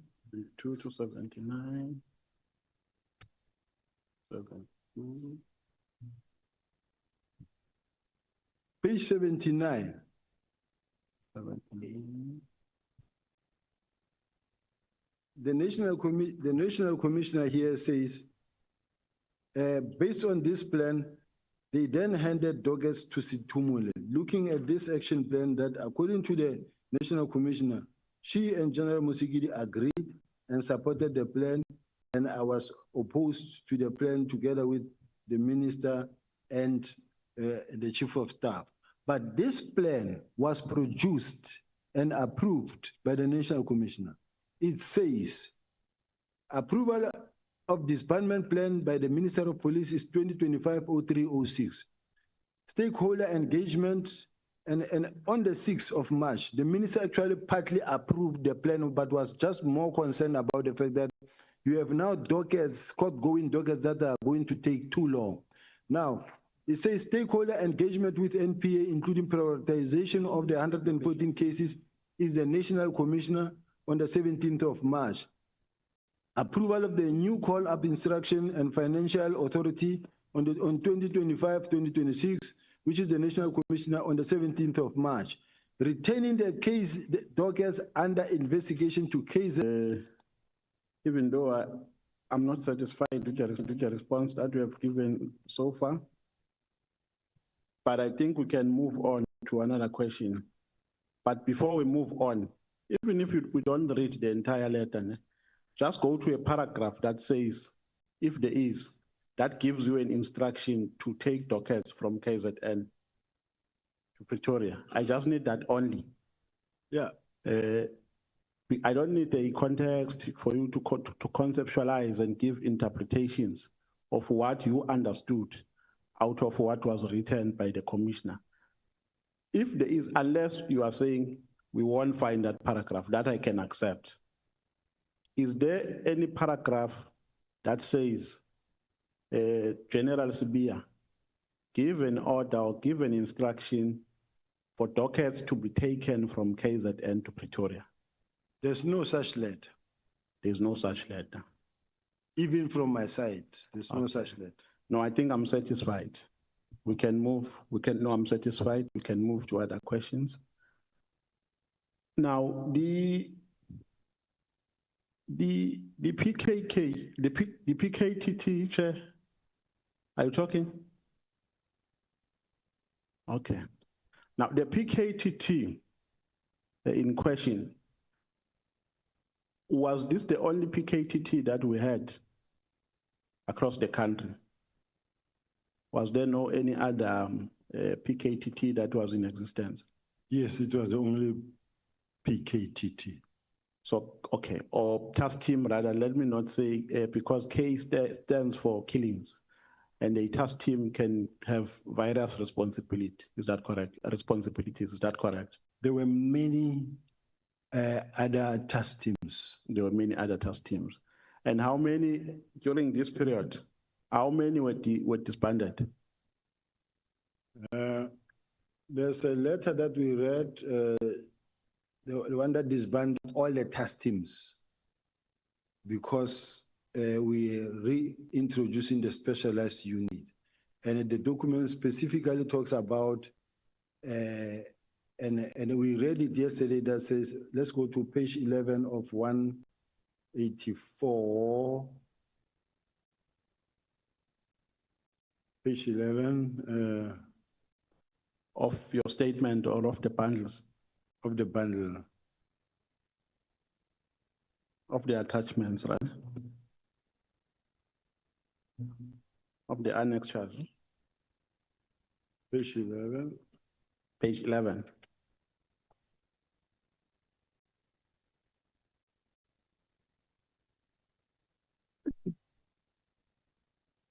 Can I proceed? Page 11? Yeah, page 11. Yes, I'm on page 11.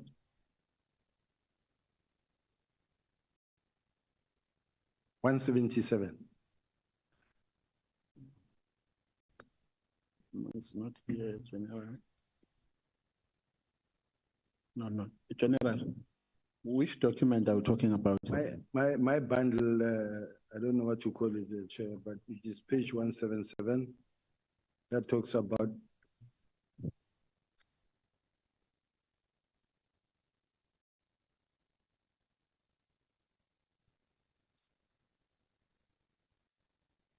Okay.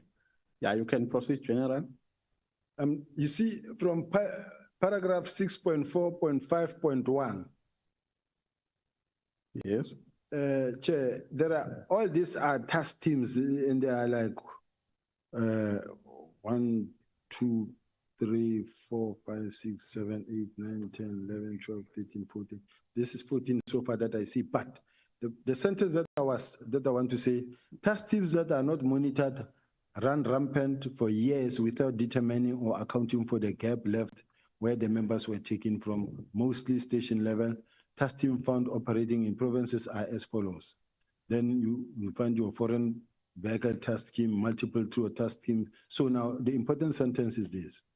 These task teams should be placed within the murder and robbery unit to capacitate direct focus on a permanent structure with the necessary command and control budget and capability instead of functioning in silos. And it mentions also including political matters team. Now, when you go to the end of this same document, it's a work study that was approved and approved by the National Commissioner. Now go to page 202. When you go to page 202, the National Commissioner says, implementation of these units must be expedited by DNC crime detection, DIFCOM detectives, and provincial commissioners. Now, DIFCOM, DNC crime detection is me, says implement and expedite the units.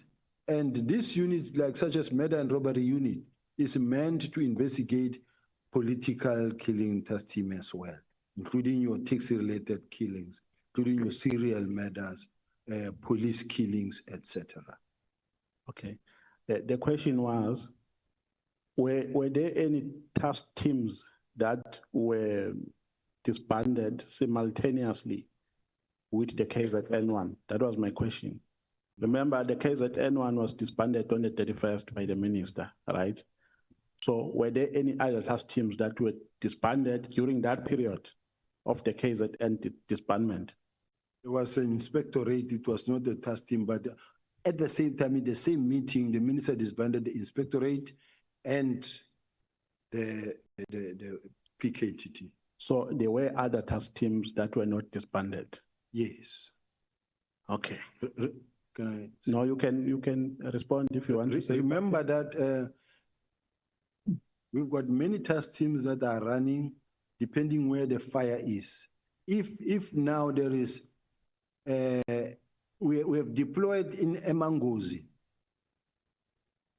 I'm sure it's for 3 years now, where people could not even sleep in their houses. Vehicles of South Africa being stolen into Mozambique all the time.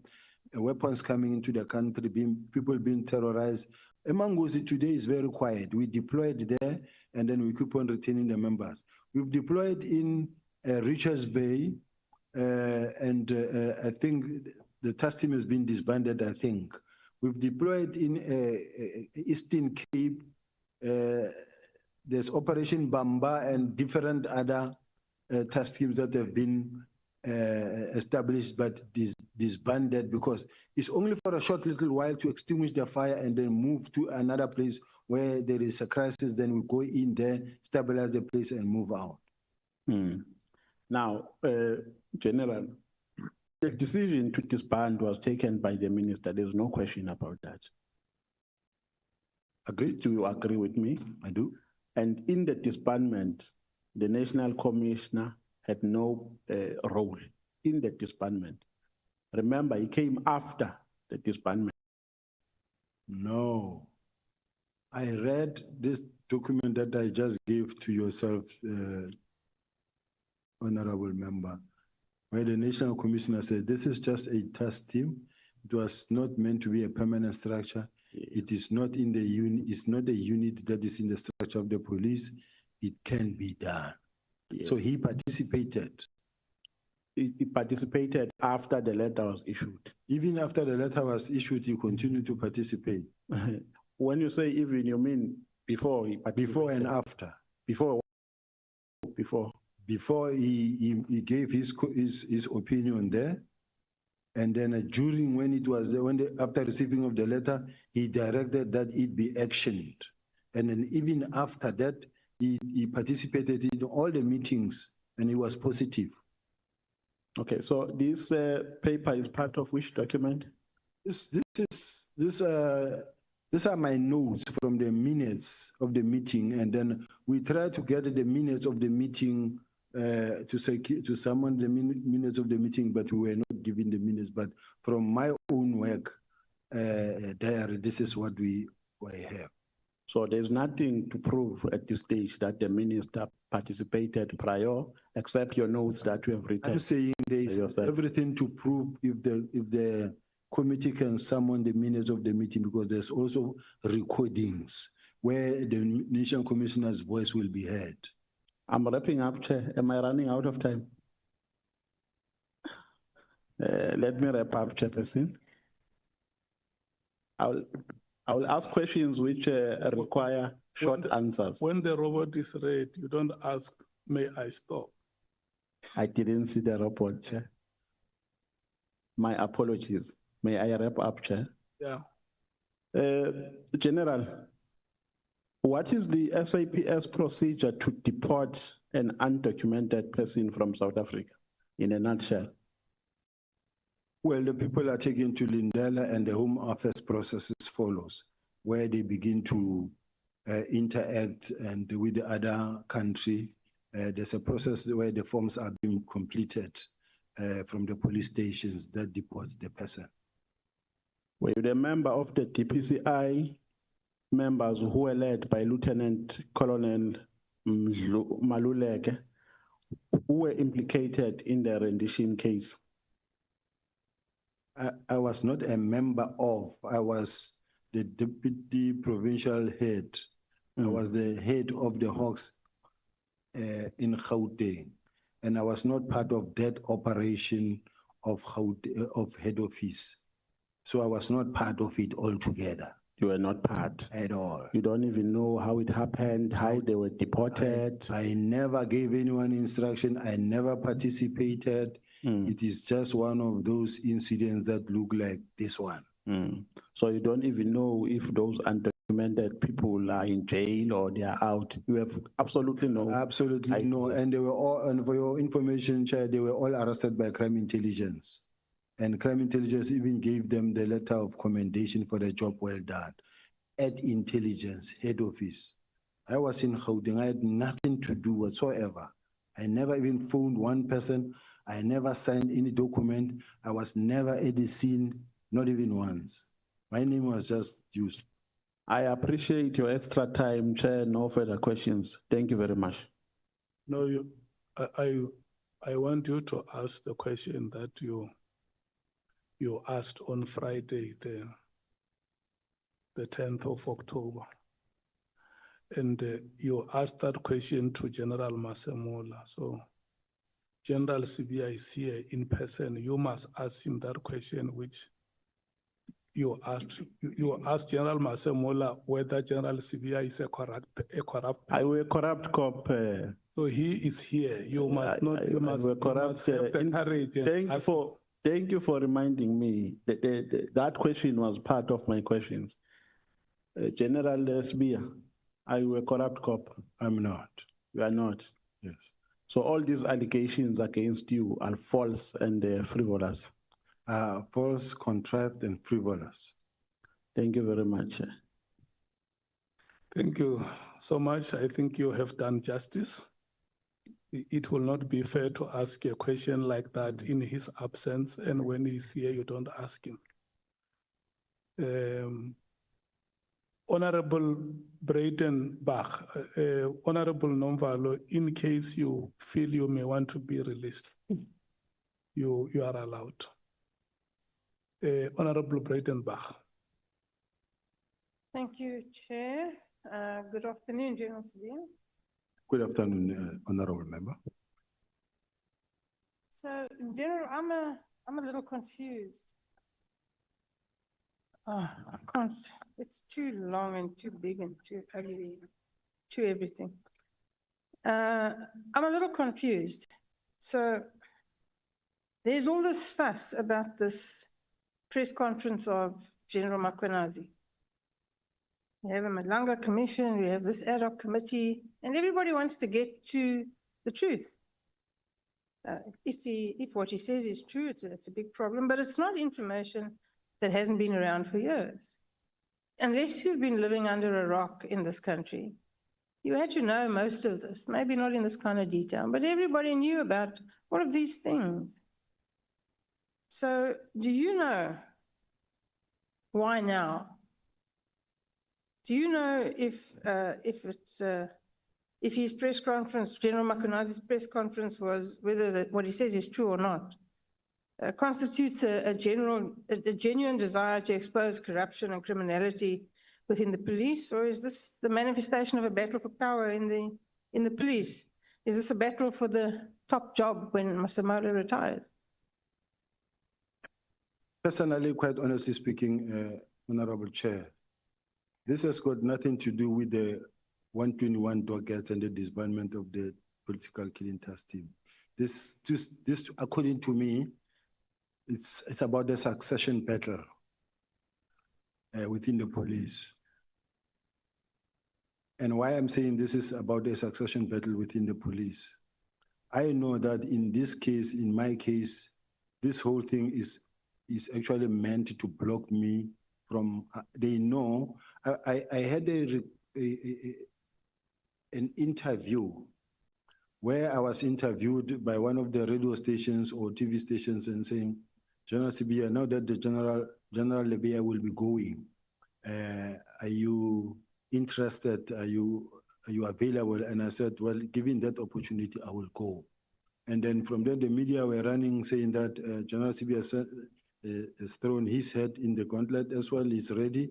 And as a result of that, you will see newspaper article that says Sibia versus Musigidi versus Mkhwanazi. And then the next thing, what happened is that General Khumalo got arrested. That angered General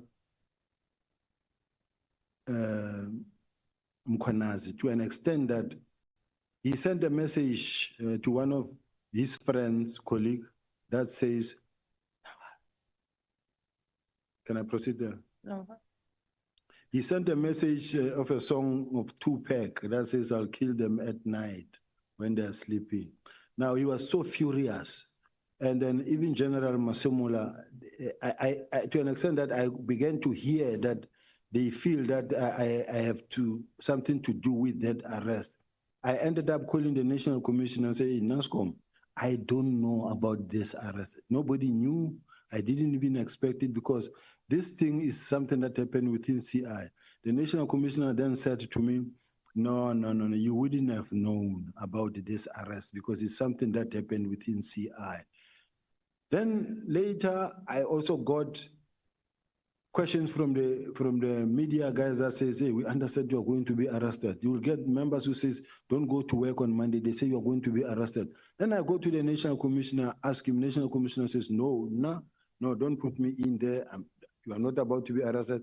Then we start working together. We run until the 4th of July, on the eve of the 6th, I get a call from General Mkhwanazi talking to me, asking me whether I'm coming to KZN or not. Then I said, no, I'll be coming, General. But the next thing, Sunday, this is a press conference about me. So as far as I'm concerned, and in one of these meetings, I think General Mkhwanazi said it in this house, where he said, the National Commissioner was on the doorstep of being arrested. That's why we had to do something. It's a direct admission that this was just a preemptive strike. So the people of South Africa have just been taken for a ride that, no, this is about the disbandment and the docket. Because this docket, we're not gathering dust in my office. I demonstrated and I still have it, and this committee has got the benefit of being able to call for the dockets. They were last seen since some of them 2018, 2019, 2020, 2023, 2024. So I'm just saying, for us to be sitting here today talking about the issue of the docket, it's a non-issue. Those dockets were dead a long time ago. They are still dead now. Even if they can be called now tomorrow, you will see that they are still far. So how much of what General Mkhwanazi told us in his press conference is fact, and how much of it is semi-fact, and how much of it is conjecture? General Mkhwanazi is playing the country, and he's playing a mind game to the country, and he's actually playing those that are prepared to listen to him, because he knows how to play with words and what to say and the things he needs to say and how to say it in such a way that the country get moved. He will say, we are doing this thing for the country and to protect the people of South Africa. Me, I can defend myself, but the people of South Africa, who's defending them? Now he wants to play that he's defending the people of South Africa. Now we will then come and say, dockets were taken by General Sibiya. They are in his office, in his archives. I don't have dockets in my office, in my archive. I don't have that. And then he makes serious allegations in such a way that if someone was to say, General Mkhwanazi, you are the provincial commissioner, the police in KZN received information to go and conduct a search and seizure at Kalagabusha Hospital, Correctional Services. And they went there and they searched. And as they searched, they found drugs. Then someone called General Mkhwanazi, or a call come into the suspect that is being arrested phone, say, give them the phone.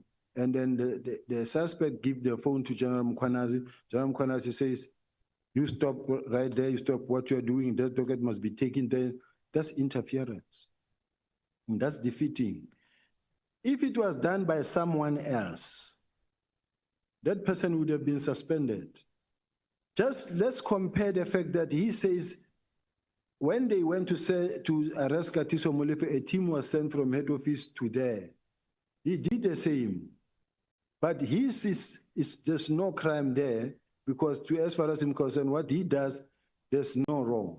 If he sent his team to go and kidnap a ballistic expert, seize the laptop, take the laptops, the files, and add ballistic expert, that is obstruction of justice, interfering. And then he comes here and he says, no. The members were doing their work and they didn't intimidate and they were even bought lunch. Why are they interfering with the investigative system? Because there's a chain of possession. The integrity needs to be preserved at all material times of the evidence that is collected. Now, I'm sitting with a situation where if there was anybody, if today I can stand up and go and call that press conference, I also used, at some point in my life, I also wore camouflage uniform. Maybe I should also wear one, go make a conference as well and talk things. But I will be fired from the podium same time. That day on stage doing that, I'll be gone. But some people, because they've got a very powerful social media that they have invested in, every TikTok that you open, no police official is allowed to do what General Mkhwanazi is doing. No provincial commissioner you will see on TikTok. He's the only one that campaign on and funded on TikTok. And this wins all the South Africans. You touch Mkhwanazi, you touch us. But he's a policeman. So I'm just saying there are a lot of things that are wrong that we are supporting as a country. And we are creating a monster that no one is able to control. That is why he's able to come here in this house and threaten members of this house and say, you don't touch the members of intelligence, and because you will forcing them to respond. And once they respond, they will talk. And once they talk, many of you, I don't know what said, many of you will do what, but that is wrong. We can't allow such a situation as a country to continue.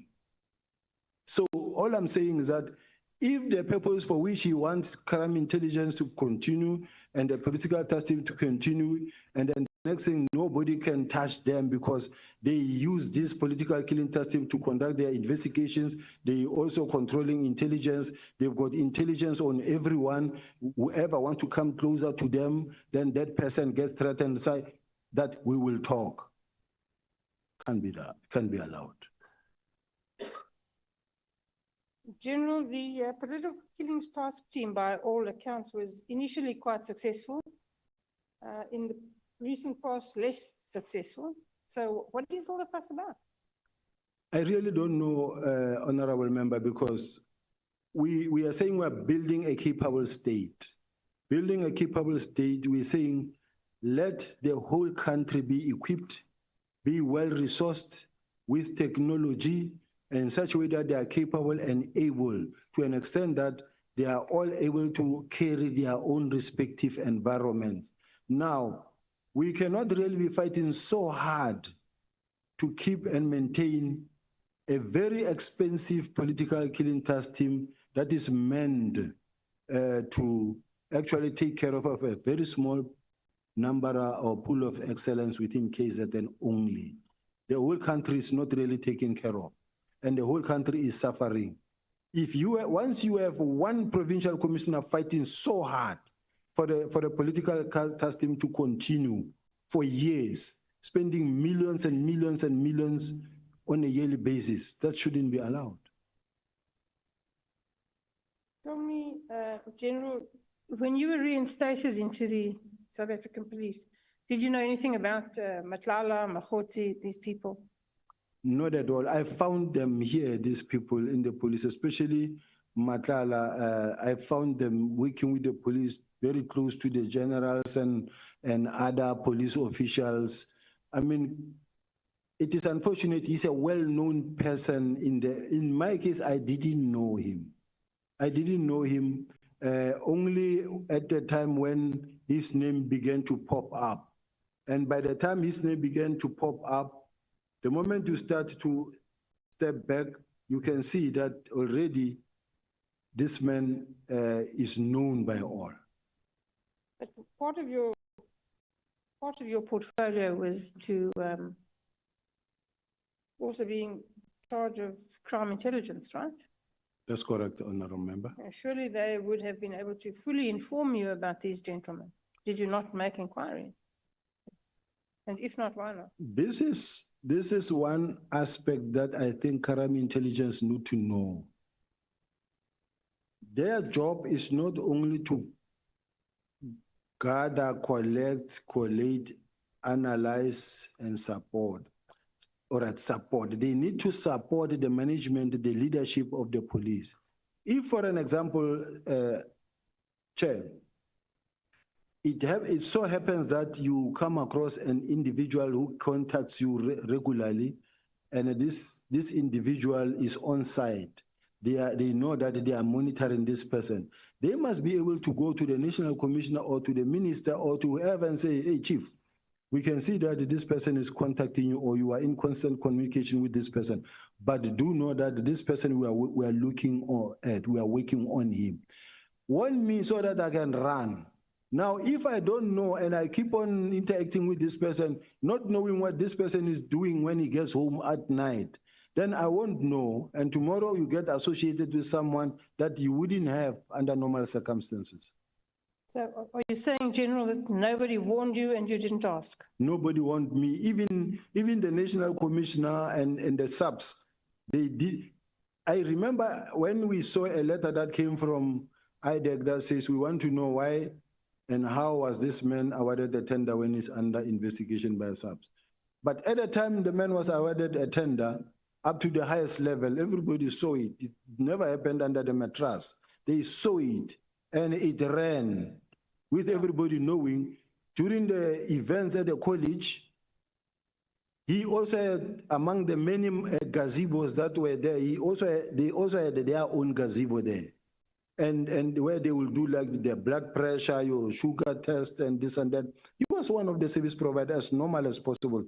Nobody knew about the rest. But that is a reasonable question to ask, General, why? If he was under investigation by the police, was he allowed to parade around like that? To do business with the police, to contract with the police? How does that happen? How does the left hand not know what the right hand is doing? And what does that say about the police? Maybe it is the vetting that is lacking or something that needs to really be corrected. Or all such tenders needs to be vetted and checked properly to say who is this one and how did he get here. But at this present moment, that part of the tenders and the service providers is something that I'm far from. It's supply chain. It's another division completely. I don't even know the role players that side. So are you suggesting that that doesn't happen? That people are not properly vetted? That the police enter into tenders with millions of taxpayers' money and they don't vet because that appears to be the position? Had it happened, I don't think anybody would have been in trouble by now. If it happened, because from the onset, it wouldn't have happened. So there are these persistent rumors, I'm sure you've heard them too, about the imminent arrest of General Masemola and General Khumalo by IDEC. Is this true? Do you know if this is true? I really don't know if it is true, Chair. I don't have that information. But they don't go away? I heard about this information, but because it was at some point also in the newspapers, but I don't know the fact because I don't know whether it was an authentic document that was leaked to the media, but it seemed to have investigation from the IG report. So that part I don't know. I see it from a distance. During your evidence, you spoke about a meeting with the National Commissioner and the Minister and other high-ranking officers where Nhlanhla and his contract with the police was discussed. That's correct? That's correct. The Minister asked what was known about the tender and he asked that Nhlanhla be investigated. That's correct. I'm puzzled as to why it was dependent upon the Minister, a newcomer to this space, to ask for him to be investigated. Why didn't somebody in the police, you all have years of experience, why didn't somebody in the police actually think of that themselves and do it? This is when the stories of Mr. Nhlanhla were gaining momentum and about the tender. That's how the minister got to ask and say, I get this information. What happened here? Can the auditors, internal audit and others, please investigate this thing as to how did this man get this tender? Were there any irregularities and that? And a response came and the minister gave an order that it be cancelled. Okay, but that only answers half the question. The other part of the question is, why did nobody in the police take the initiative to do this investigation? If the minister could read about it in the press, so could everybody in the South African police. Why didn't somebody do something? Why didn't you do something? I could only do something about it if I knew about it. But up until we saw a letter from IDEC questioning that part and say, why is this thing happening? Because we are investigating this thing. So there's not much anymore I can do when already IDEC is saying they are working on it. And as far as I'm concerned, Chair, many a times I like it when there is an investigation, even if it includes me or it involves me or where I could be closer to it. If it is investigated from outside, be it IDEC, DPCI, or IPIT, to me, I feel comfortable if it's a neutral body investigating. Not these things that we see in the subs now, where you find that they let very junior officials are chasing after a deputy national commissioner every day, saying that, no, we are investigating the deputy national commissioner. They've got this excitement of using very junior member to chase after a senior member.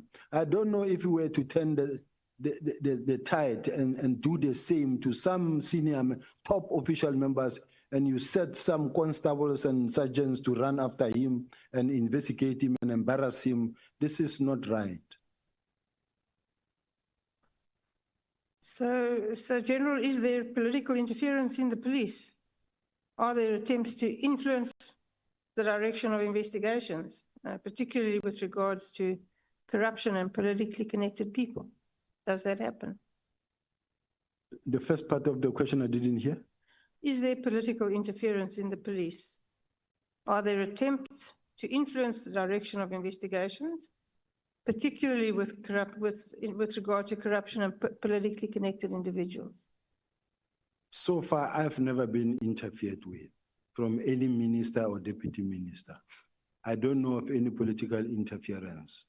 And in relation to this disbandment of the task team, I received a directive from the National Commissioner. It is between the National Commissioner and the minister to decide whether there's political interference or not.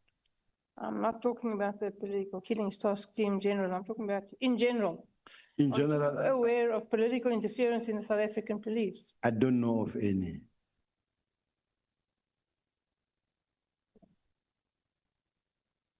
So you've never been asked to investigate or not investigate anybody? I've never been tasked to investigate anybody, any official from the side of the minister. In your view, is the top management of the South African police capable of running the police in the best interests of South Africans? Yes, they are capable. When I look at the statistics and in the meetings that I've said, where we said as a team, when we're really working and we're working hard, there's a difference, there's hard work that has been done. It is unfortunate that you do have this other people who come in and cause division within the police. Who comes in and causes division in the police? There are people who go and whisper to the minister.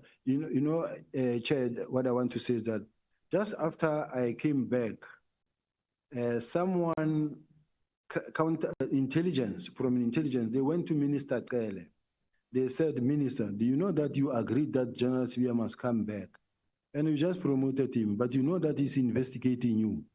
And the minister was very angry and said, but why is Sibiya doing this? Because, I mean, I didn't even object that he must come back, but I hear that he's investigating me.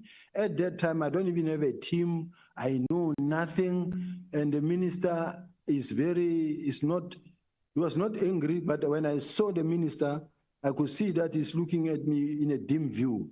Then I went to the National Commission and said, hey, NASCOM, what is going on? I hear 1, 2, 3, 4. He said, yeah, it did happen, but I told him that, no, it's not true. I told the minister, no, it can't be true. Then they go to the National Commissioner, they say to the National Commissioner, are you aware that Sibia wants your job, is mobilizing for your job?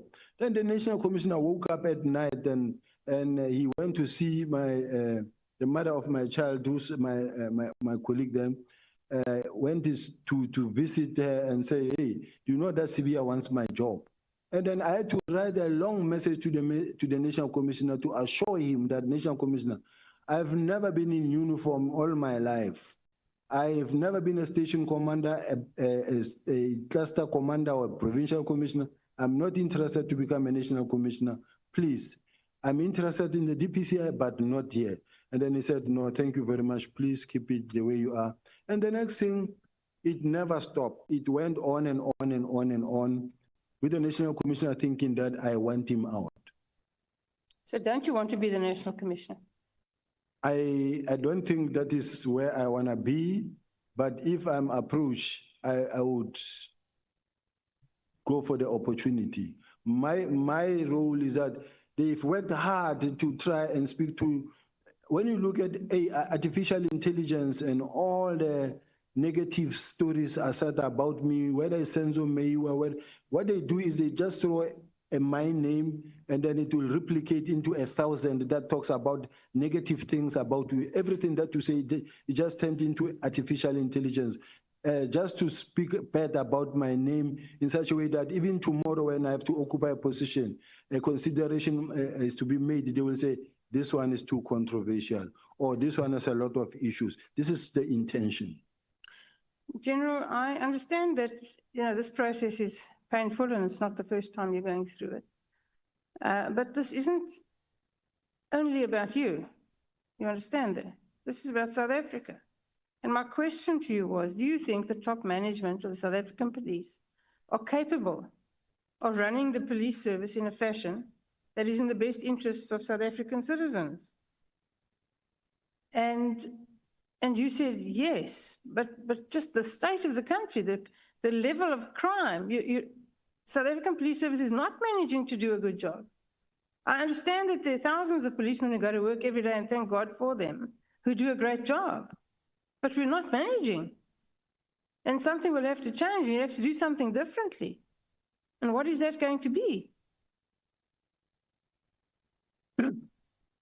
I must indicate, Chair, the National Commissioner of the South African Police Service, the current National Commissioner, is very experienced. And he knows his job. He knows what he's doing. And he knows how to deploy. And he knows how to build a team at some point. He knows how to look at the situation. Let's take, for an example, the elections. And he knows how to plan, put a proper plan together that will actually result into zero incidents throughout the country.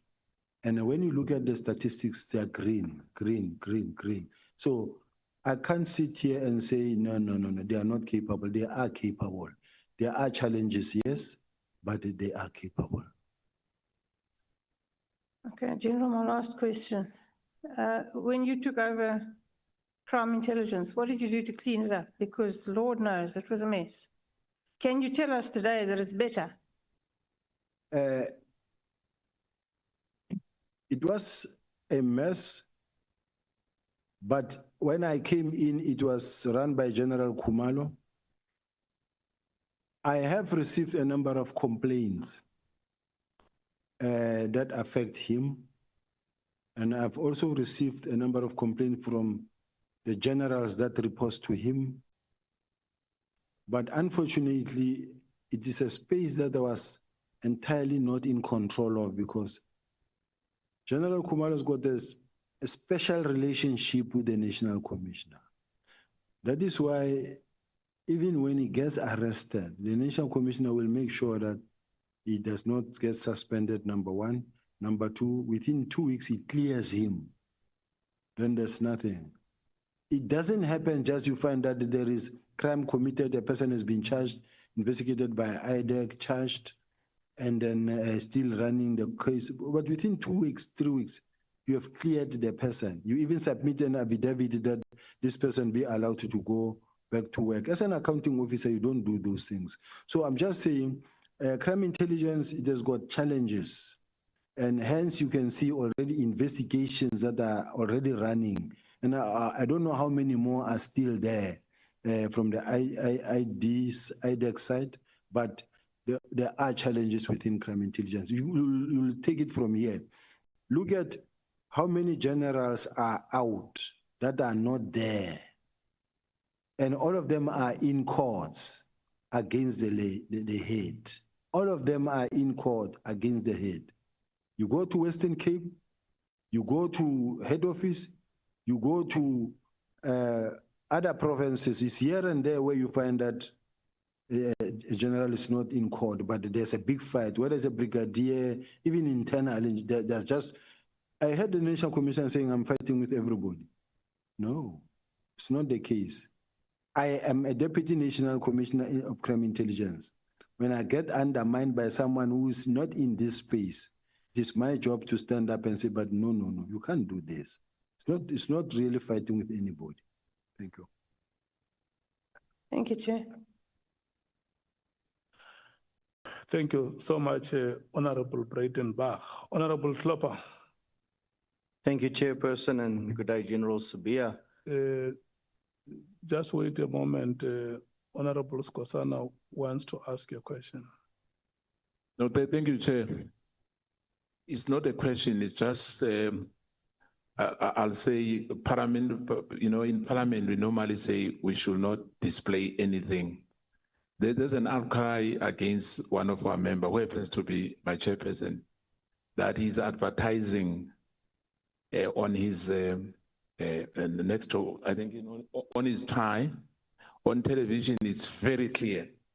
And that company in particular, they are bidding, within our space, of the SAPS. So I just want us to, please just ask our member to, hide that company's name. The chairperson is me here. No, of SAPS, I'm sorry. Honorable Cameroon. Honorable Cameron. Yes. What is being advertised? No, they are complaining about what he's wearing. There's a name which shows on television. The lanyard. Okay. I won't mention the name, because if I mention the name, then the brand will. I'm not mentioning.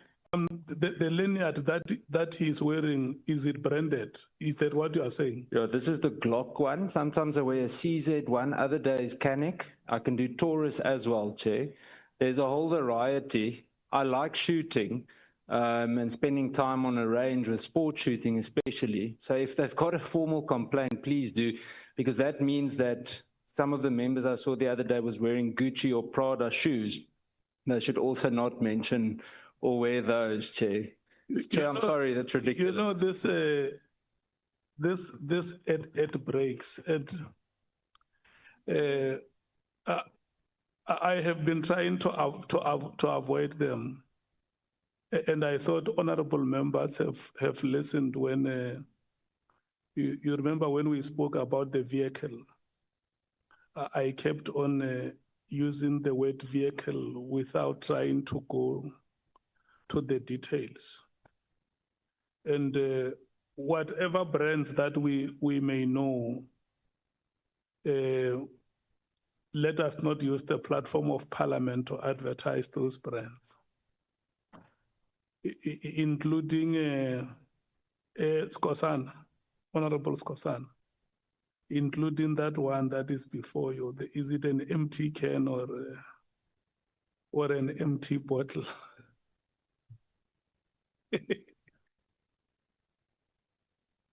Yeah. There was let me tell you, and you see, let me tell you how I like it. When we break, Chief Whip, When we break, members of this committee are the ones who come to the chair and say, let us not do this and that because the people that we lead do not have the luxury that we have. And I think we must just keep it like that. Yeah. So if it may appear like there is a brand which is being advertised, Honorable Cameron, I don't think that you consciously came here to advertise that brand. And you can still try your best not to be seen advertising it. Thank you so much. Honorable Klopper. Thank you, Chair, and we'll get back to the matters of national importance. Good day, General Sabia.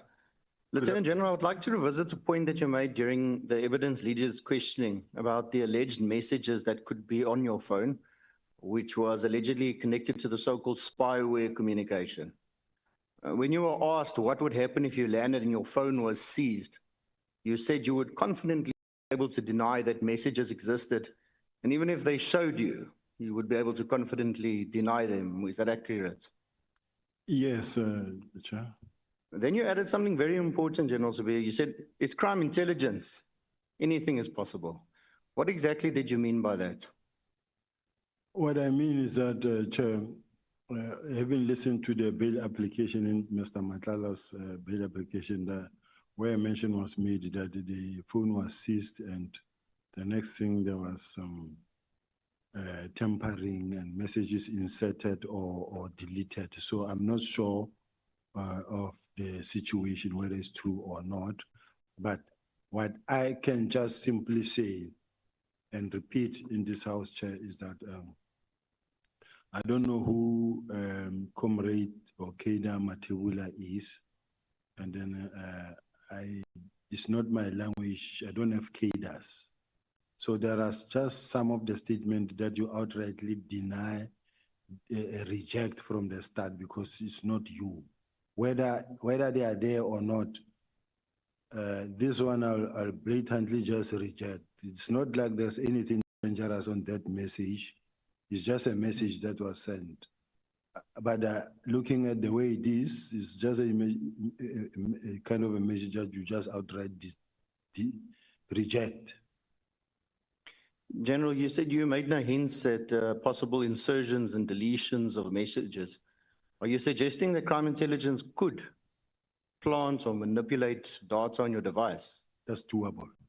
Sorry? That's doable. It's doable. Do you really believe that the members of Crime Intelligence Division are capable of this type of conduct? Falsifying or fabricating evidence on a senior officer's phone?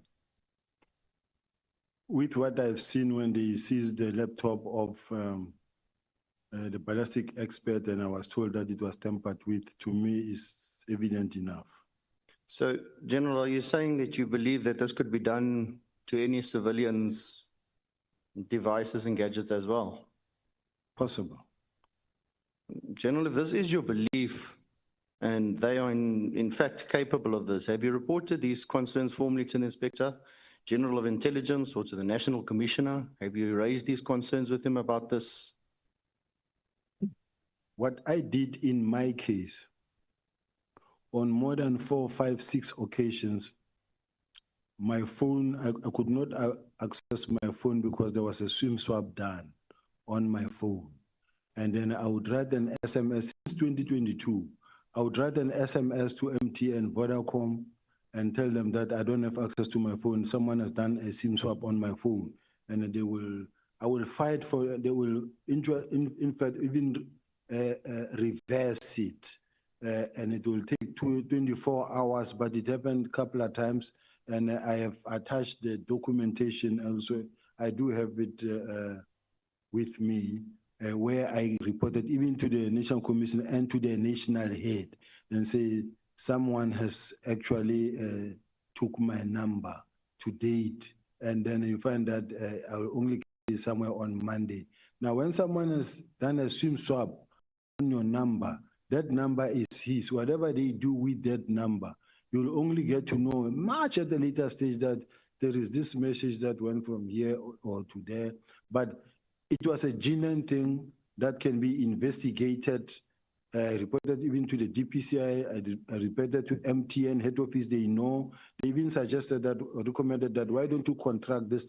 At some point, I had to migrate it from SLC to MTN because actually they were stealing it every now and then.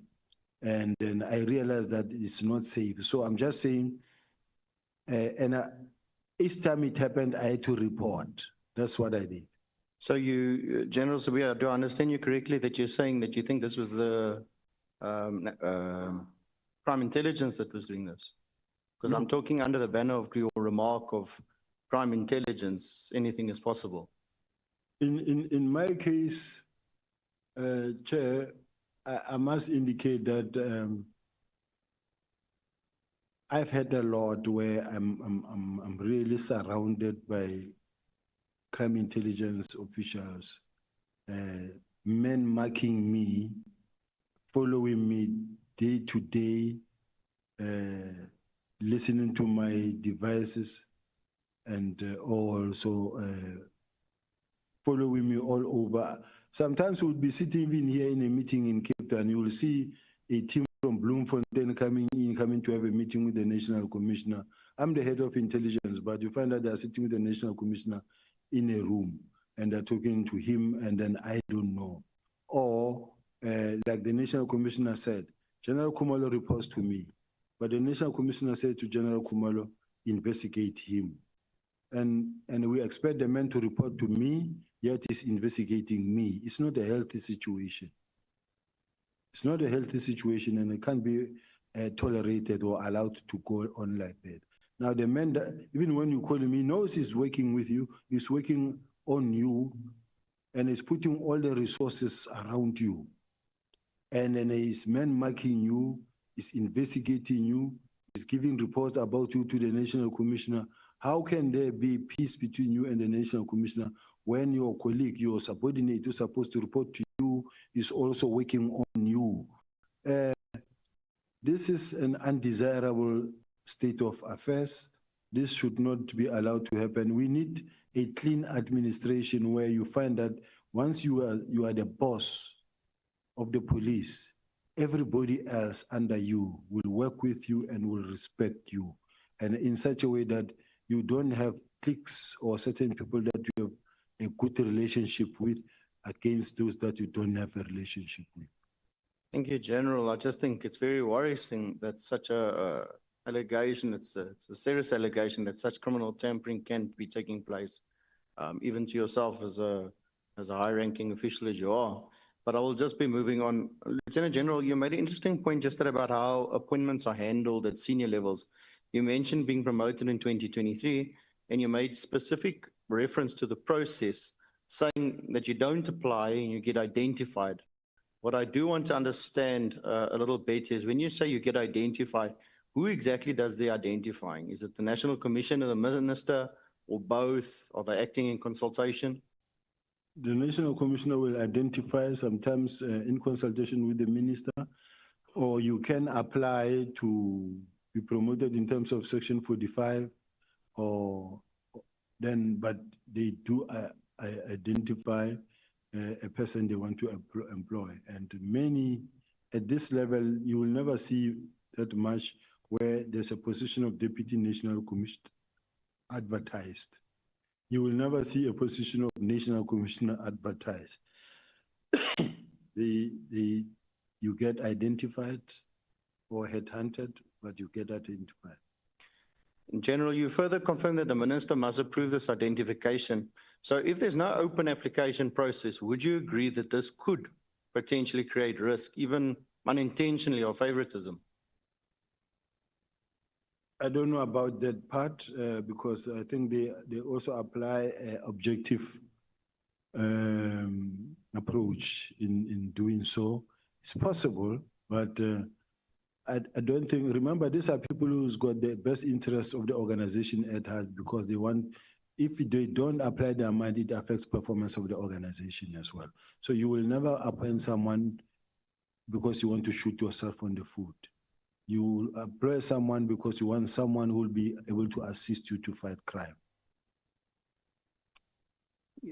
Lieutenant General, you yourself, nearing the end of yesterday's proceedings, criticized a system where people who can't even investigate and some who are just drivers are suddenly in top posts. Kind of contradicts your statement that you just made now.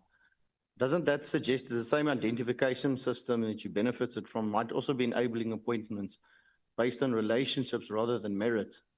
And if so, does this not contribute to the rot we're seeing currently amongst your own ranks at the moment? I was talking about a lieutenant colonel, not a lieutenant general. A lieutenant colonel who is not an investigating officer. I'm told that this lieutenant colonel was a driver to General Mkhwanazi.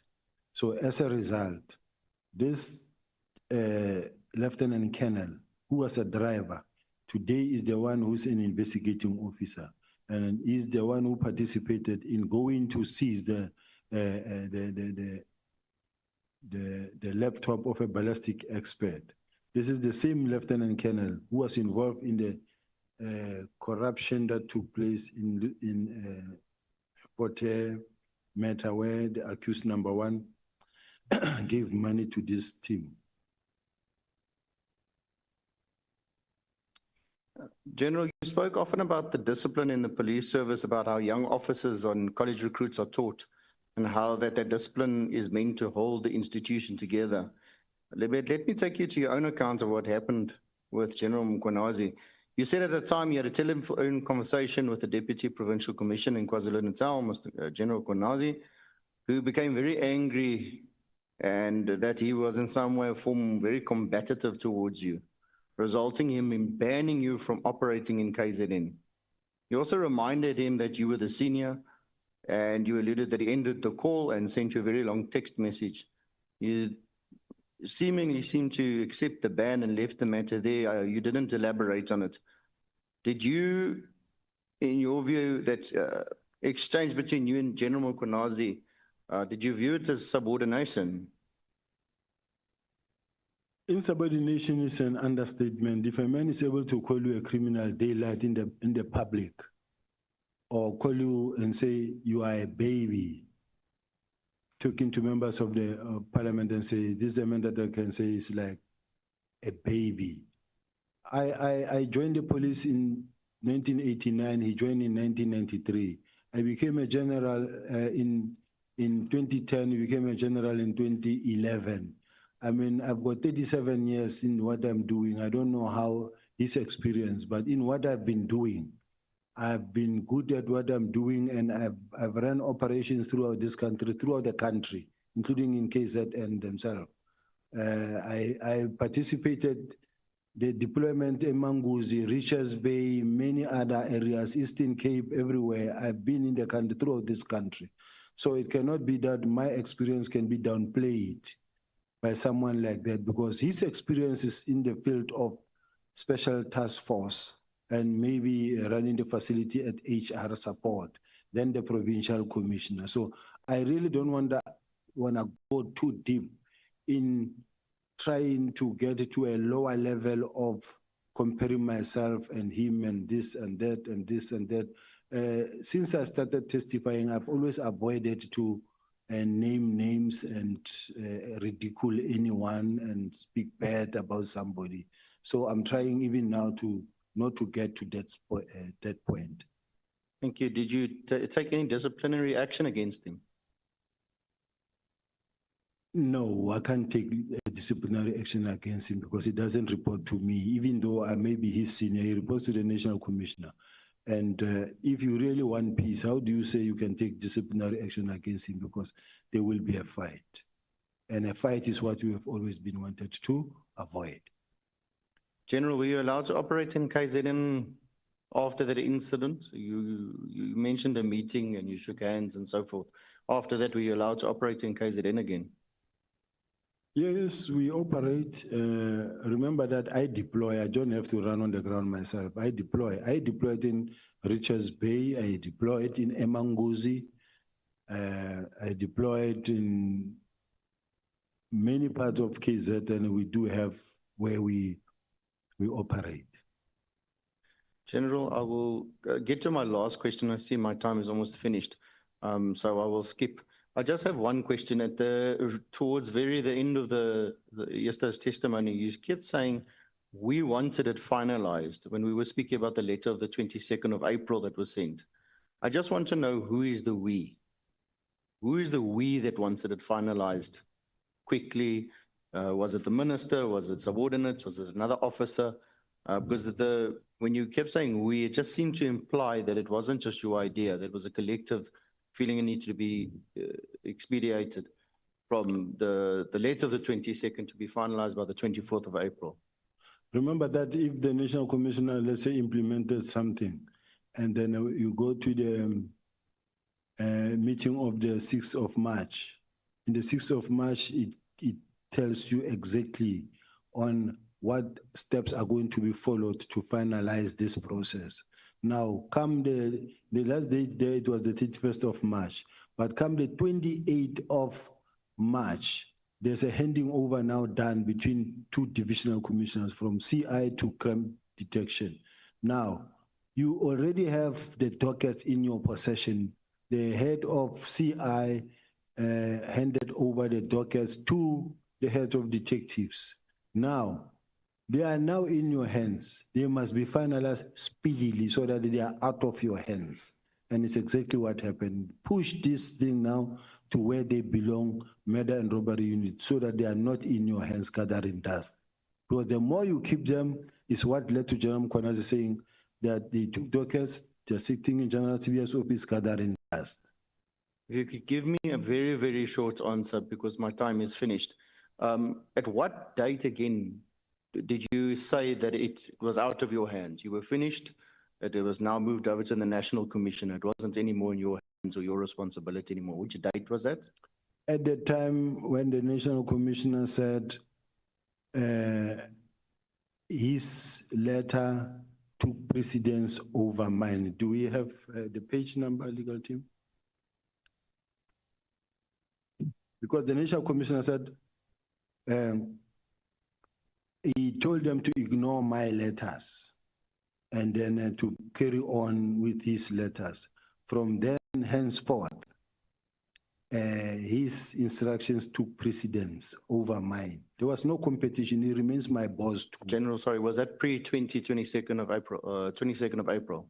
It was after that. After that, okay. Yes. Thank you, Chairperson. I conclude. Thank you so much, Honorable Klopper. I don't know, they just given me the letter. Should I read it or it's not necessary? Chair? Honorable Klopper. You can read it. It's not a problem. Thank you, Chair. It is page 36 of the National Commissioner's affidavit, paragraph 118, that says, in line with my discussion with Lieutenant General Sibia, I also had a discussion with Lieutenant General Khumalo.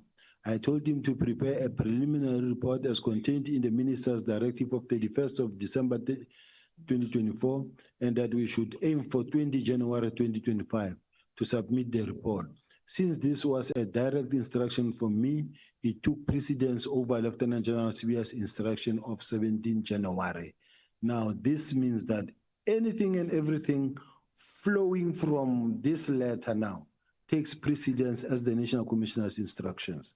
Even when Khumalo brings the docket to Sintumulo to whoever, this letter takes precedence. Since Khumalo is already now in direct communication with the National Commissioner, whatever that he does is as a result of the National Commissioner's instruction going forward.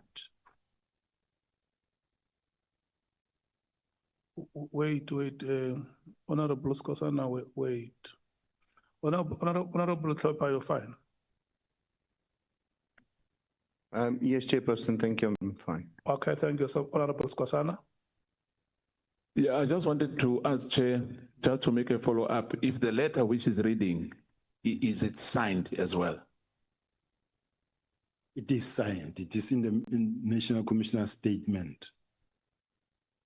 Okay. Thank you so much.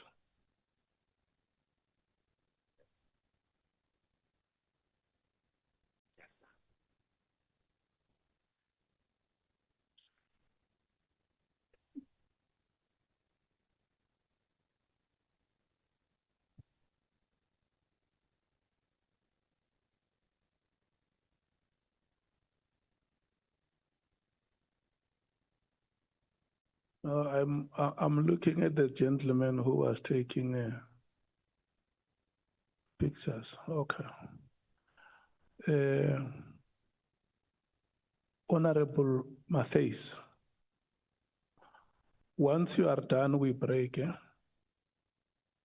Thank you. I might not be done then, Chair. I don't think we deserve a break.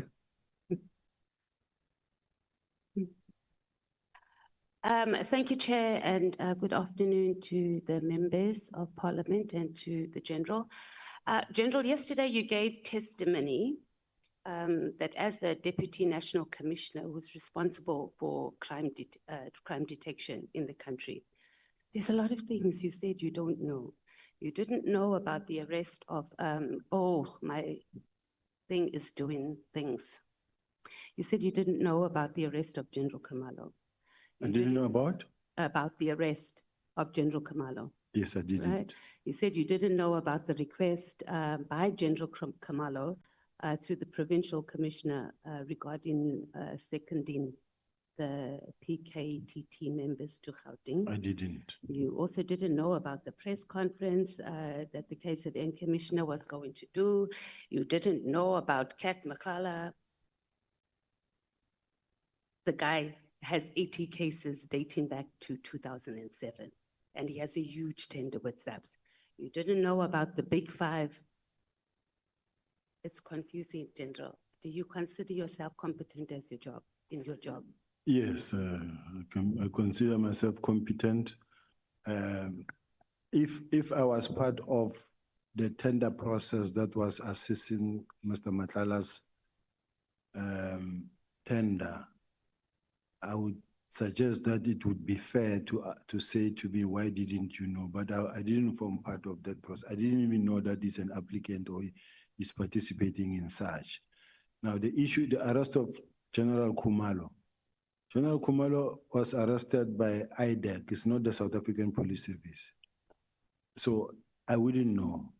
And all the things the honorable member is mentioning are not things within my sphere where someone can say, but why don't you know? I didn't know. Okay, General, make this make sense, right? You do not know that one of your generals is going to be arrested. And I know it wasn't by SAPS, right? It's a sister department. It's your job, it's your responsibility to know. Crime detection is huge. It includes crime intelligence as well. So you should have sources everywhere. I find it extremely hard to believe, or for this to even make sense, that you had no idea, formally or informally, that your general was about to get arrested. Even the commissioner of KZN knew that he was going to be arrested. So you're saying that you don't have access to information and sources like the rest of SAPS members. The very first person who was supposed to know that he was going to be arrested is the member himself, because he's intelligence, he's counterintelligence. This is the person that anybody can say he expects to know about everything that moves. But above all, even the National Commissioner didn't know that that was going to happen. So where I'm sitting, if IDEC or IPIT, the IDEC or IPIT, they are investigating a particular matter, there's no way us will know from where we are sitting, because we are not in that space. Okay, so South Africans should feel comfortable that our national head of crime intelligence cannot know that one of their generals is going to be arrested by another organization. We should be comfortable with that, and we should be comfortable that we have a competent deputy commissioner responsible for crime detection. If I was fully in charge of crime intelligence, including counterintelligence, they were reporting to me, I would be knowing. But they don't report to me. Okay, let's go on to a bit of your career. So yesterday you said that there's no crime intelligence, and however we interpret it is not really the point. But in your statement, paragraph 23, you say that you have been responsible for crime intelligence since 2003. That's about 2 years and 3 months. And it's been recently moved under the National Commissioner, but I don't think it's been effected yet. So what is your response that the failure of crime intelligence is actually a reflection of your role, which you partly spoke to, but I need you to speak to this more clearly and not go around and around the bush, please, General, that it is a reflection of your role as the Deputy National Commissioner of Crime Detection. Chair, I was looking for the page. The honorable member said page 23, 20. paragraph 23, I'm not sure which page. Page? The page 49.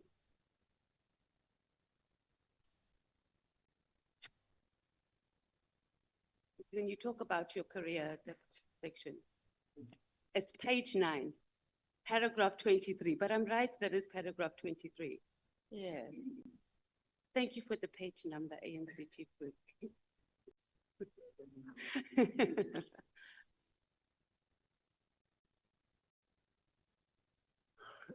Yes, I'm there, honorable member. What is the question? Yeah, so you say there that you're responsible for crime intelligence. Now you're saying you're only partly and you're not fully. I do understand the issue of counterintelligence, but it's pretty much been in your office, or you've been responsible for it for over 2 years. I've been responsible for it for only 2 years, but it was then also taken away to report to the National Commissioner. But even then, when it was reporting to me, it had two dual reporting lines. In my case, they came to report to me that what they wanted me to know, and that what they didn't want me to know was going to be reported to the National Commissioner. It's not like I never complained about such. I complained many times about that, and that the lines of the reporting lines have been blurred, and this is creating problem for myself. And I challenged it many a times, but the bottom line is that everybody knows he was not reporting to me entirely. So would we agree that the issue here is SAPS officials? Yes, ma'am. You and the National Commissioner and also the Head of Crime Intelligence. And the issue of having blurred lines is an issue because you, as the senior officials that the country relies on to make sure our children are not raped, and if they are, they're getting justice, to make sure our children are not trafficked. A simple process of just understanding, reporting, or having those basic processes in place is what is costing the country, and our children are in the state that they're in now. Right now, children are being raped and they've been trafficked. And we have adults that have been appointed in these strategic positions and that are busy with their egos and are busy fighting with each other and are unable to do the jobs that we've put them in there to do. Can we concede on that? It's a long question, and I'm trying to understand the essence of the question. Can it be repeated in short, Councillor? Okay, I guess it is a bit of a Honorable Chair, honorable member. Yeah, I guess it is a bit of a political statement, but what I'm saying ultimately that we are in this mess is because they are the National Commissioner, yourself as head of crime detection, and then the head of crime intelligence cannot sit down and have a clear process to ensure that there are systems in place to make sure that we are detecting crime and that our children are getting justice when they're being raped and trafficked in the country. I think we are in this mess because of the press briefing, unfortunate press briefing that was done. That was not supposed to happen. That's why how we find ourselves in this mess, because everyone has been doing their best to try to do what they can under the circumstances. And if that is the best, I don't know what's going to be good. Let's move on to your suspension and your dismissal related to the Zimbabwe matter. And this lasted about 7 years, according to your statement. You said that the prosecutor put it on record that he or she was instructed to put your case on the roll. Who gave that? Did you ask who gave the prosecutor that instruction? And if you didn't, why not? I thought the magistrate, because it was into the court record and that record is still there, it still exists. I thought the magistrate would ask who gave that instruction, and the magistrate just didn't take it further. Okay, Just but said, my question is, did you ask the prosecutor? no, I didn't because I was represented. And you didn't ask your attorneys either to ask the prosecutor? No, to me, I was excited. It's thrown And who out. was the prosecutor? Do you know? Do you remember? No. At this point in time, I forgot the name. Okay, would your legal team be able to access that information and give it to the Yes. committee? Because I think that is important, that we don't speak and we don't have names and people that we are able to follow up. Why is crime intelligence not efficiently capacitated to vet SAPS officials? It has been always the case. It's a challenge. I don't know why, but there are so many members that needs to be vetted that have not been vetted, and it could be because of the manpower or the budget. Yeah, I'm yes. not sure. But why is it not done? General, it can't be that, and we've been hearing this. I've just joined the police portfolio committee, and we've been hearing this issue of vetting since I've landed. And when I look back at previous annual reports, etc., it's the same thing. Why is it not being capacitated? And this falls under your division as well.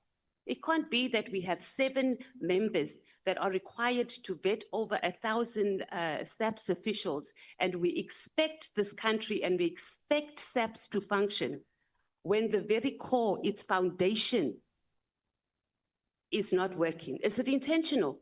Is it intentional that just vetting, if you fail at just vetting, it's a problem? So make us understand, make the nation understand, how is it that you are even failing to vet 1,000 officials every 5 years? I think crime intelligence is working very hard to recruit members. There is a process in place. They are recruiting. I may not have the statistics and the information where I'm sitting, but there is a drive to capacitate crime intelligence. This is what also the minister said, that they need to capacitate crime intelligence in such a way that they will improve even their collection and counterintelligence. But why has it not been done? Do you not see? General, I need you to explain to us, because it can't be that the highest office of our security, like South African Police Service, cannot have capacity to vet 1,000 officials. You're telling us what is going to happen, and we've heard that many times. It's not happening, and we're having people, you are placing people in positions who do not have security clearance, and it is costing us being able to do our work efficiently in those departments. Why is it not done? Is it intentional because you want to appoint people who we know are not going to get clearance, or we're weaponizing it for people who would get clearance, but we don't want them to access information? Is this what officials in SAPS are doing instead of protecting us as citizens in the country? No, Chair, that is not the case. The employment or recruitment drive, there is a plan. Since I think in the past 2 years, there's been a drive in terms of capacitating the detectives and intelligence.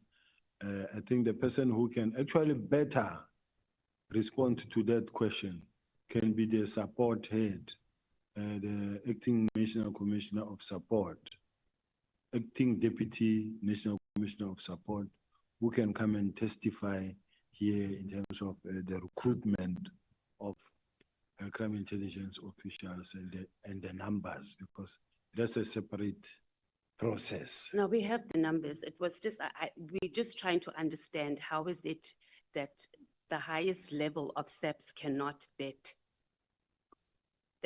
was pretty much the question. And is it intentional or not? You haven't really answered the question. I don't think we're going to get an answer, but we'll move on. Let's talk about your employment at the city of Joburg. You testified yesterday that you were employed properly at the COJ, and your words were during daylight with everybody watching. Where did you see the ad, the advertisement for the job? I think it was in a newspaper, Chair. I can't remember now, but. Okay, will you be able to get that? Because I'm sure the COJ would have. Yeah, I think they would have. And what was the title of the position that was advertised? It was unit head, forensic and investigation. It was a new unit that was established. Yes. Was it already existing and they were looking for a position? Yes. It was new. So you'll get, your legal team will submit, or maybe our evidence leaders can also get that. Who was on the interview panel for the position? Who interviewed you? If I remember, I know Michael Blumand. I also know Christo Mare.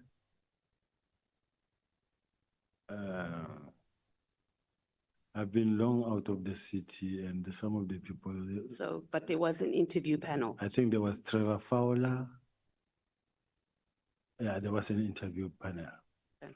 So we can also access that information, evidence leaders. I'm sure the COJ would still have that. Did you sign an offer of employment letter? Yes. You did. And we'll also need to get a copy of that. The letter, did it state what your salary was going to be? Do you remember? Yes. Okay. The appointment was approved by council. Yes. Okay. Do you have the minutes of that council meeting? They can be requested by this house to the council. Yes, can we please have that? So were you in the council meeting when that happened?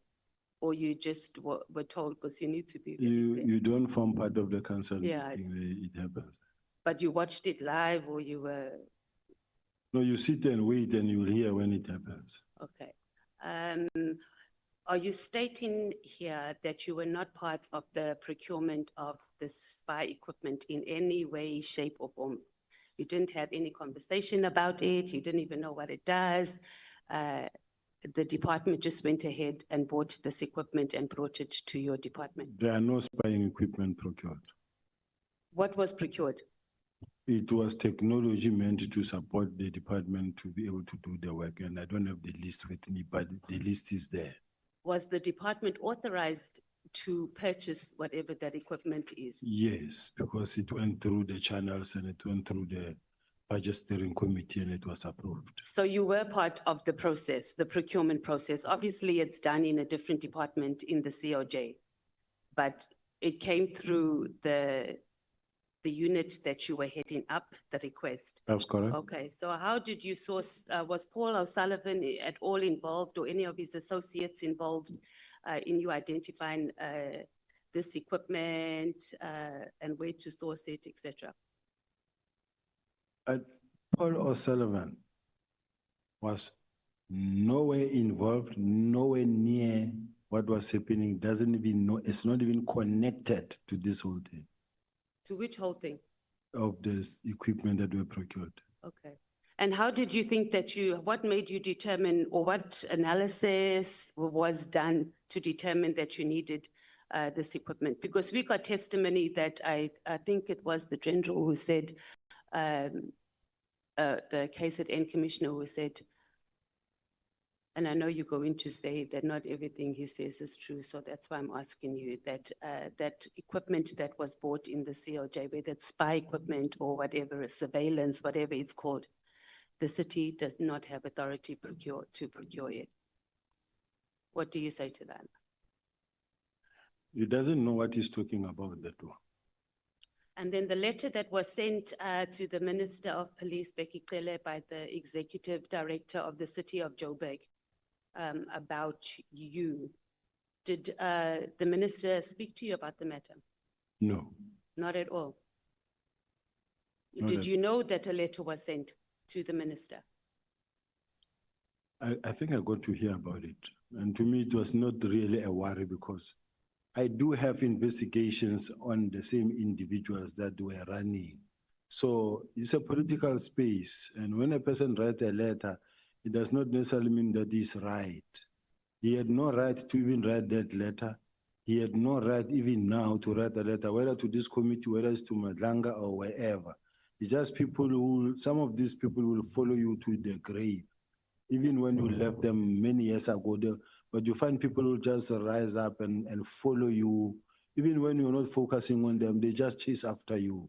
So it does not necessarily mean that that letter that he wrote carries any significant role because he himself was being investigated. But you're for crime. deflecting now, we're talking about the contents of the letter. We're not talking about what his situation is and investigating. So if you're bringing in politics, it means that you were also descended into a political space. Why would they want to deal with you politically? Because, as I say, the city of Joburg is a political space. And then if these are the people that don't want to be investigated themselves and they start attacking you as the person who's in charge of the investigation, it's unfortunate. And I think, Honorable Member, I wish that I could also be protected from your side as well, because it shouldn't be like I'm already guilty and what they wrote about me is right. But we're asking you, General, we're not saying that it is. Yeah, the only problem is that these people who are sitting in their corner because they don't want to be investigated, they don't want to be vetted, and they But do Leto, this. do you see what you're doing? You're not saying it's not true because of X, Y, and Z. You are telling us about their situation. You're saying, were you investigating them, yes or no? What they are saying is true, yes or no? I think those are the questions rather than deflecting and putting it on them. We're dealing on what they said about you. Are you saying it's not true, it was dealt with? Let's deal with that. It's The not true. contents of the letter. Saying that they don't have permission or they're not qualified to write the letters, neither here or there. We're talking about whether it was, number one, done, whether you knew about it, and what your position is. So who, the public protector made a recommendation, who lodged the complaint, number one, to the public protector? Then speak to me who opened the case based on the public protector's recommendations, and what was the reason that the prosecutor declined to prosecute the case? What I know,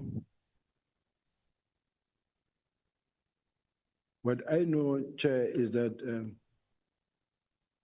I investigated a matter that involved the then city manager of City of Joburg. The matter was reported by the Department of Finance and it related to a big tender of the blue light and the sirens and bullet vest. I don't have the report with me. But then what happened is that the investigation was allocated to ENS law firm that had to conduct that investigation. That investigation was conducted and the results came. These results were talking about the fact that over and above the many other role players that were there within the city at JMPD, it talks about the fact that the city manager also did not cooperate with the investigation. And they were very much worried that the city manager is not behaving in a manner the accounting officer should be behaving. So they produced a report. That report that was produced, and it's a report that I, as the head of group forensics, also had to sign and submit. He was very angry to an extent that he wrote a letter wherein he wrote this letter that says, if I can read, that says a directive in terms of section 55 subsection 1 of the MSA of 200 in respect of notice to withdraw the delegation of the head of GFIS and public communication of matters that have not been tabled before the council.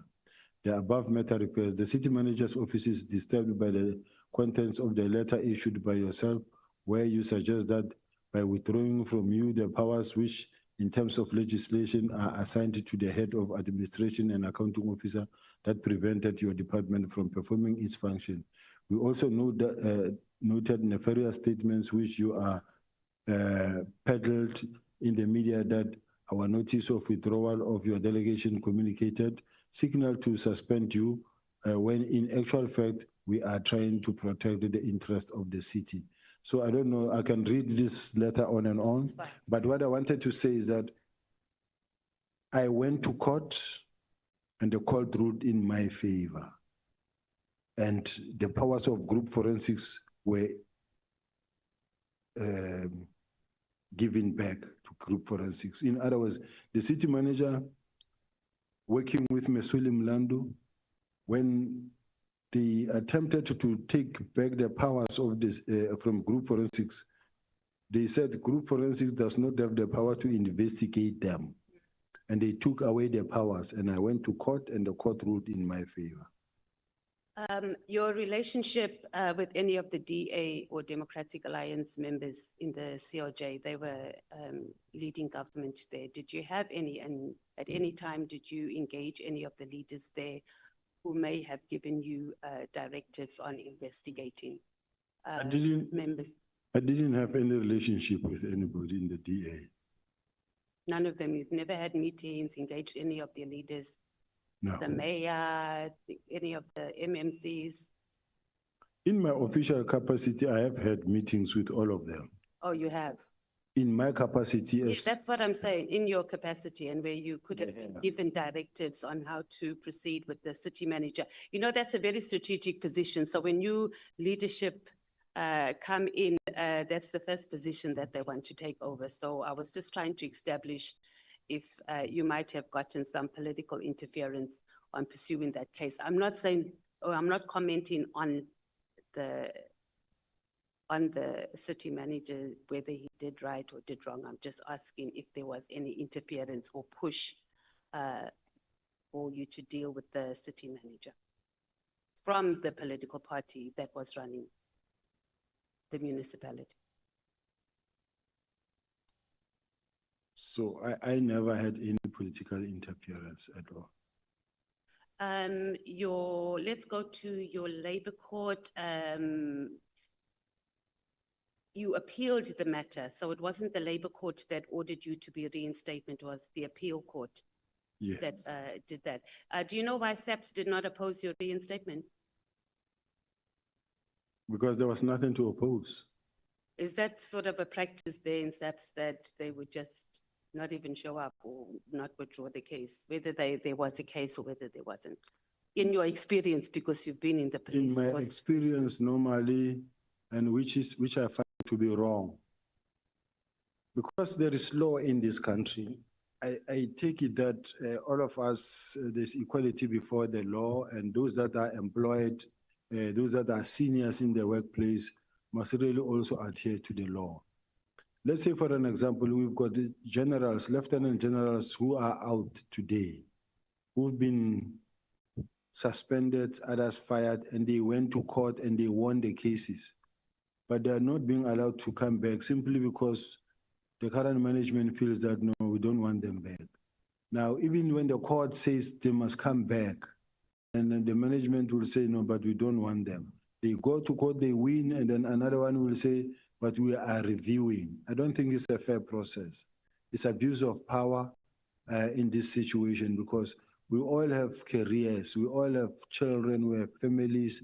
But if you are today in a powerful position and you do what you do to fellow human beings who's got children and families as well, I think it's not a fair process. And and even this house must assist to get this right, this thing right. Okay, you didn't really answer the question on why do you think SAPS, I guess you did answer it in a way when you said that there was no case. And my question was it common practice for SAPS just not to show up, to make representation? And you are telling us about members that have been, but I think we can park. I can accept It's, response. can I respond to that? It's not because of it's a common practice. Okay, then that's fine. You're saying it's not common.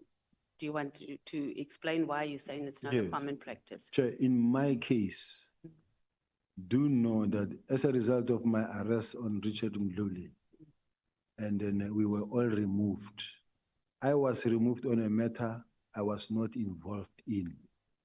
I never participated in the illegal rendition of the Zimbabweans. I was not there. And that is why even when I went to court, the court ruled in my favor. And they refused to accept back. I went, all the courts ruled in my favor. And when I went to the labor court, because the whole idea, even now what is happening is that they say, no, fire him, fire him.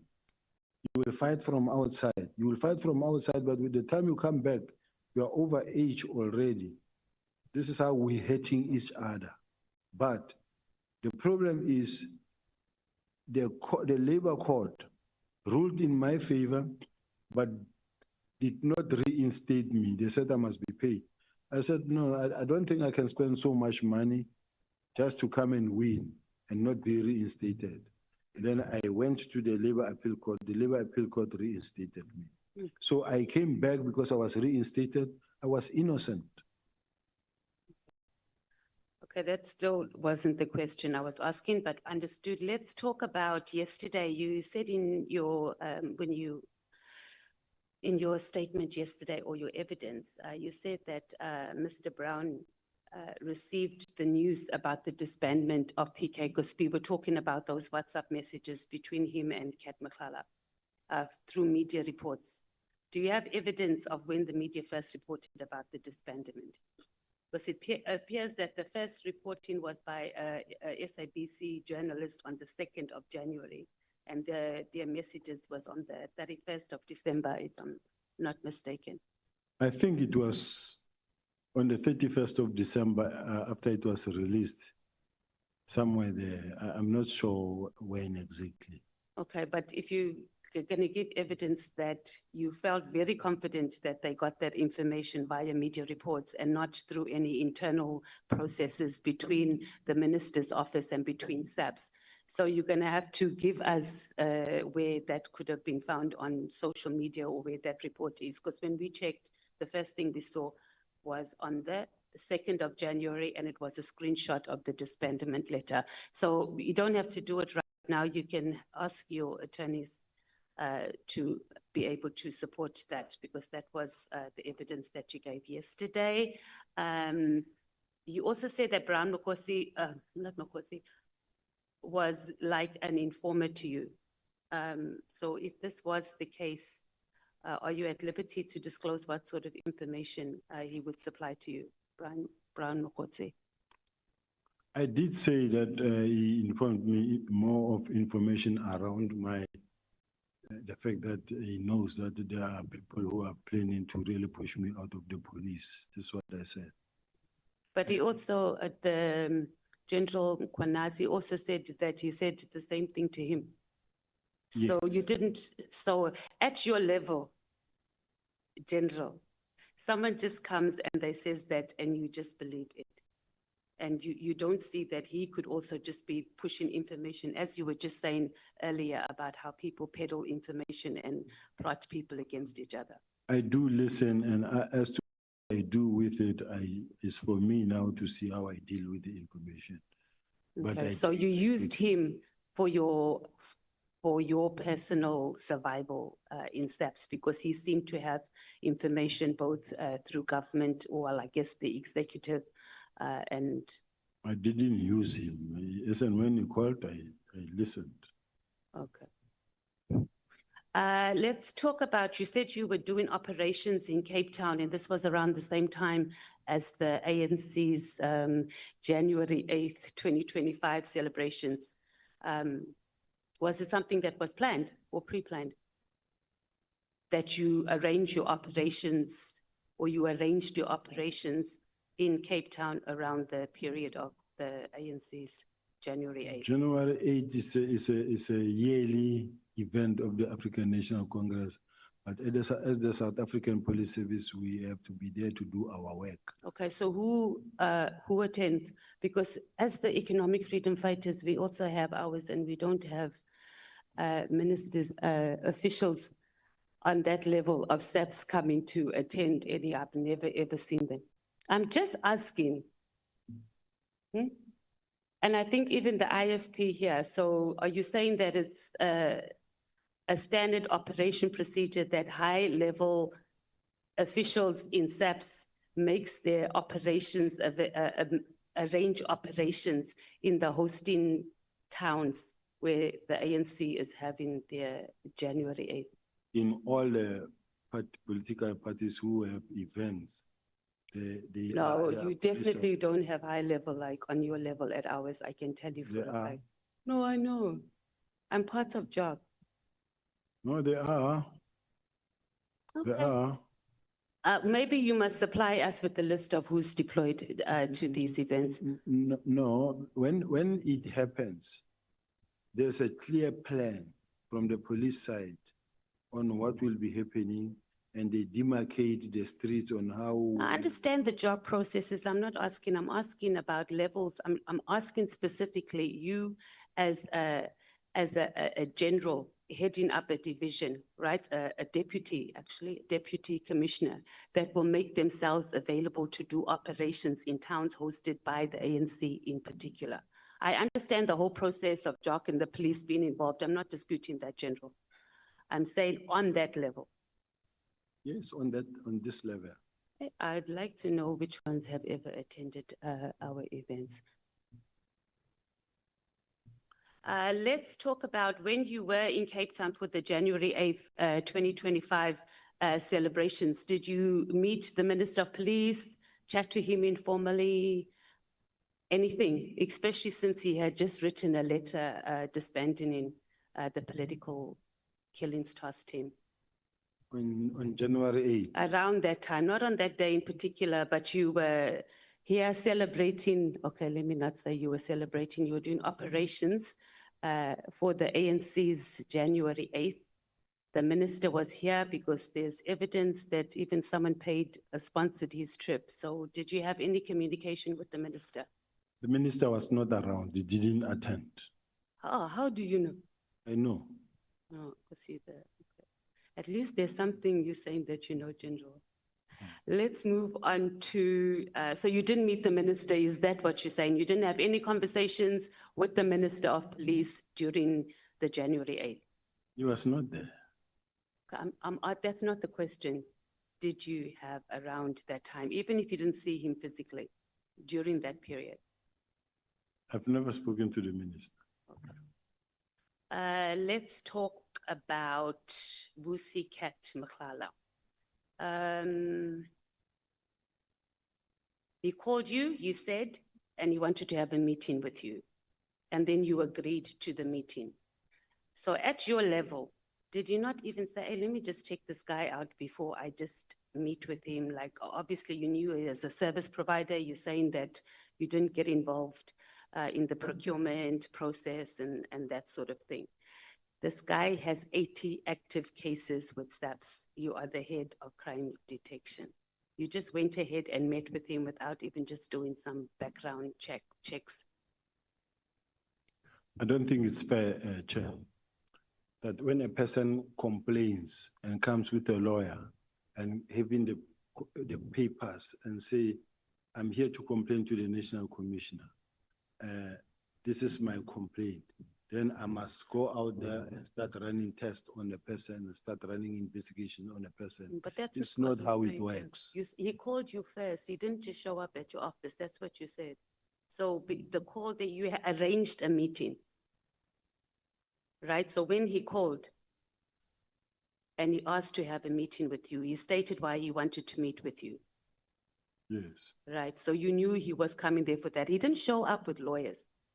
So you had time to just say, let me go and do some due diligence, because you could have even called him back and said, this is out of my payroll, or it's not in my grade. Let's wait until the National Commissioner comes back. But you made a decision to meet with him and not even check 80 cases and you just met with him 80. like that. Yeah. That's what the National Commissioner told us, 80 since 2007. Oh, it's 1-8 now. 80. Am I wrong? It is 80. I asked the National Commissioner twice last week. And I even asked when he said it's dating back since 2007. General Mkhwanazi said 1-8. The National, okay, I guess we can just verify our evidence leaders. Can we just double check? But when I did a follow up, I remember saying whether it was 80 or 1-8. But regardless, 80 or 18, it's still a lot. So it wasn't strange for you just to do that, General. No, because remember, Honorable Chair, when a member comes, when a person comes wanting to see you, He called you, he didn't come and see you, didn't show up. I don't think each and every person who comes who want to see me, I have to run test on that person. But it's not a deep test, just to just some due diligence. You hold a very strategic position in this country. You've said yourself that people come and they influence you and they peddle wrong information. I would just think that you'd be a little bit more cautious. But if you didn't do it, that's fine. Do you want to say something before I move on? No, I just wanted to say that it's not always easy and possible to say, I want to run tests. When a person wants to say, to check on you, it's not like in the presidency. In the presidency, if I want to meet the president will have a team that will actually check the background of the person. Who is this person? What is he about and why does he want to see you will have few people before you get there. Now, in my case, I'm expected to meet anybody who wants to meet me or who wants to meet the National Commission. You indicated that you also made calls to him. Was this after the initial meeting or the meeting you had with him about his... That matter, Mr. Matala? No, I never made calls to him. At all? No, I never made calls to him. And did you and the minister discuss Nhlanhla and Brown? Not even once. Any way, shape or Not form? even once. Not gonna find any WhatsApp No, messages never or find informally, You will never find including it. from the chief of staff? No.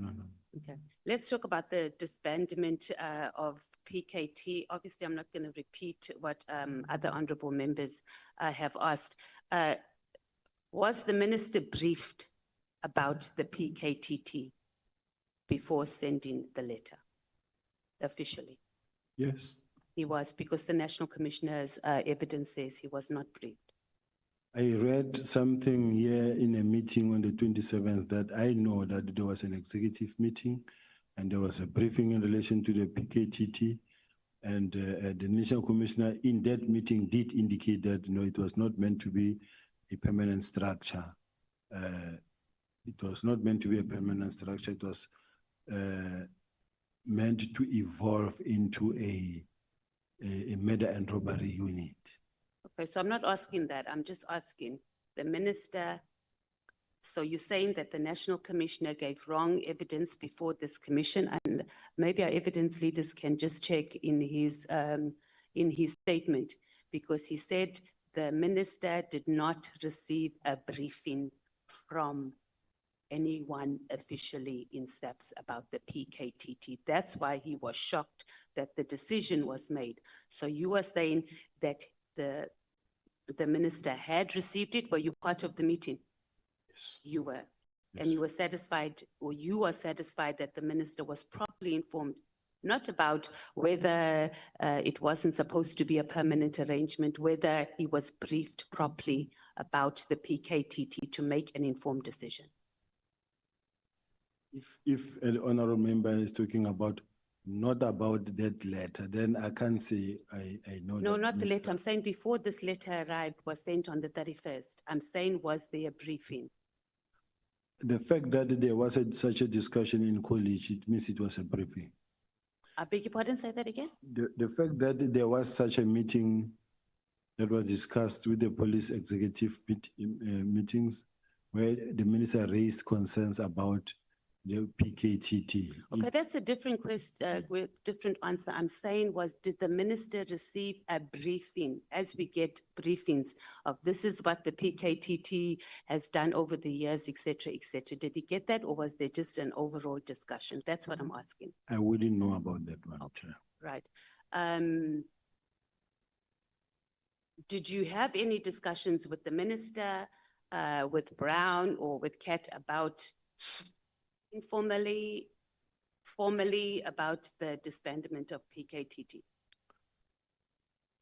before it happened? It never happened. So you didn't. Okay.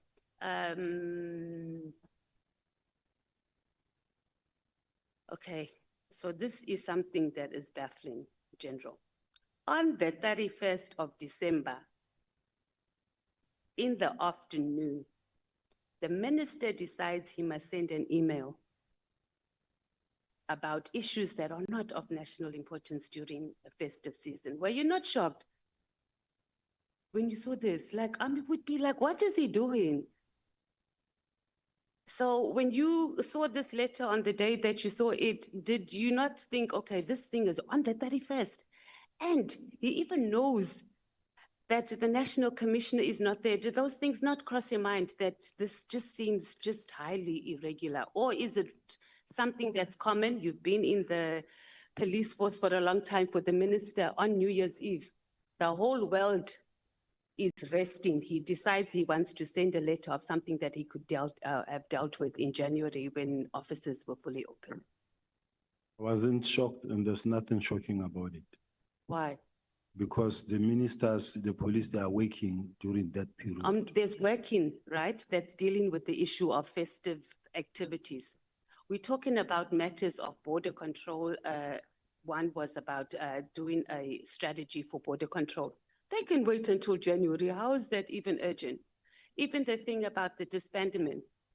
Okay, give me just one example, General, of any other time in your history of being in the South African Police Service where a minister sent a letter on the 31st of January in the afternoon about something that was not of critical in national importance during that period. Just one. What we know is that when the festive period, safer festive period is declared, policemen are no longer allowed to take leave until when it comes to an end somewhere in January.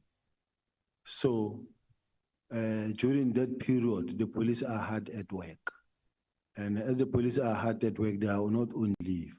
Now, me and you will differ in this sense. The minister is a new minister. And then him being— He was excited. No, don't use the word, Councillor, that he was excited. Let's do like this. Okay, sorry, Chair. I don't like it when you exchange between yourselves. Because it's either you intimidate each other or you inject fear in each other. Honorable Matthys, I want to allow you to ask the last two questions because your time has been up. I should have kept my own time because I don't know, Chair, but no problem. I trust you, Chair. So, General, you're not really answering the question. The issue is not whether SAPS or the police is working during that period. We know that it's a very busy time. We're just talking about particular operational matters. I would like you to speak to the issue of, oh, hey, now I must choose. Let's talk about, you've said that you don't know this Paul O'Sullivan at all. Do you know,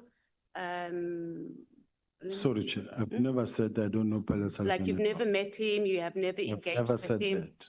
Oh, okay. Let me ask you then. I said You I know. engaged with— I said I know Paul O'Sullivan very well. Oh. Oh, yes, you did. Sorry, I'm looking at something else. And you also said that he's a well-known person in the crime-fighting community. What is the nature of Paul O'Sullivan's involvement in crime fighting in the country? He runs a forensic investigative company and he normally gets information and he reports to the police as well. Do you know how he gets to be in possession of this information? And does it not bother you that a person who's operating outside the established security institutions is able to access the information that Paul O'Sullivan has? And then also just quickly maybe talk to the issue of the Helen Suzman Foundation. My last question, Chair, or must I come back? Or do you want to respond to the first question? Respond now. Okay. How we access which information, people report to Paul O'Sullivan. People report to Patricia Machar. People report to George Machar. People report to Brown Mkhwanazi. People report to the person they feel comfortable with. And these people people report to Professor Mary DeHaas. And as they report, they then take information forward. You will have people who report to whoever they feel comfortable with. And then he will either interview them, obtain statement, and send them to the relevant authorities to be processed. In relation to the Helen Suzman Foundation, I don't know what the question is intended to, because you haven't asked the question. Yes. It was the Helen Suzman Foundation that litigated for the reinstatement of Robert McBride at IPID. Were you aware of this? It's possible. Yeah. And then we also know that it was the Helen Suzman Foundation who led the court challenge on the appointment of General Burning, who's the former Hawks head, that eventually resulted in his removal. And this was soon after he dismissed you from the Hawks. So at any stage, did you have a conversation with any representatives or people associated with the Helen Suzman Foundation about the struggles you were going through at SAPS? I think, I don't know whether it was Freedom Under Law that it's Freedom Under Law that I went to see. Helen Suzman Foundation, I don't remember meeting with them, but in their case, they were just worried that the man has been found guilty or there is serious allegations against him and yet he's waking. They said, no, he must actually be suspended because he's been found guilty or the court has declared that he's a dishonorable person who lacks honor and integrity. He must go stay at home. So it is based on those. Okay, so there was no link to the fact that he had just dismissed you. So there was no link to the fact that he had just dismissed you, that the Helen Suzman Foundation. No, there was a link because, I mean, remember, everybody knew that he was actually doing it unfairly so, and he didn't follow the procedure. He was fighting for Richard Mluli, and that is why he was fired. Okay, thank you. Thank you so much, Honorable Matthys. Honorable members, when we come back, we are taking Honorable Mnwango, Honorable Sols, Honorable Vessels, Honorable James, and the last speaker will be Honorable Sangon. And then we'll take a comfort break. So now we are breaking for 15 minutes. We are coming back at 17:30. Yeah.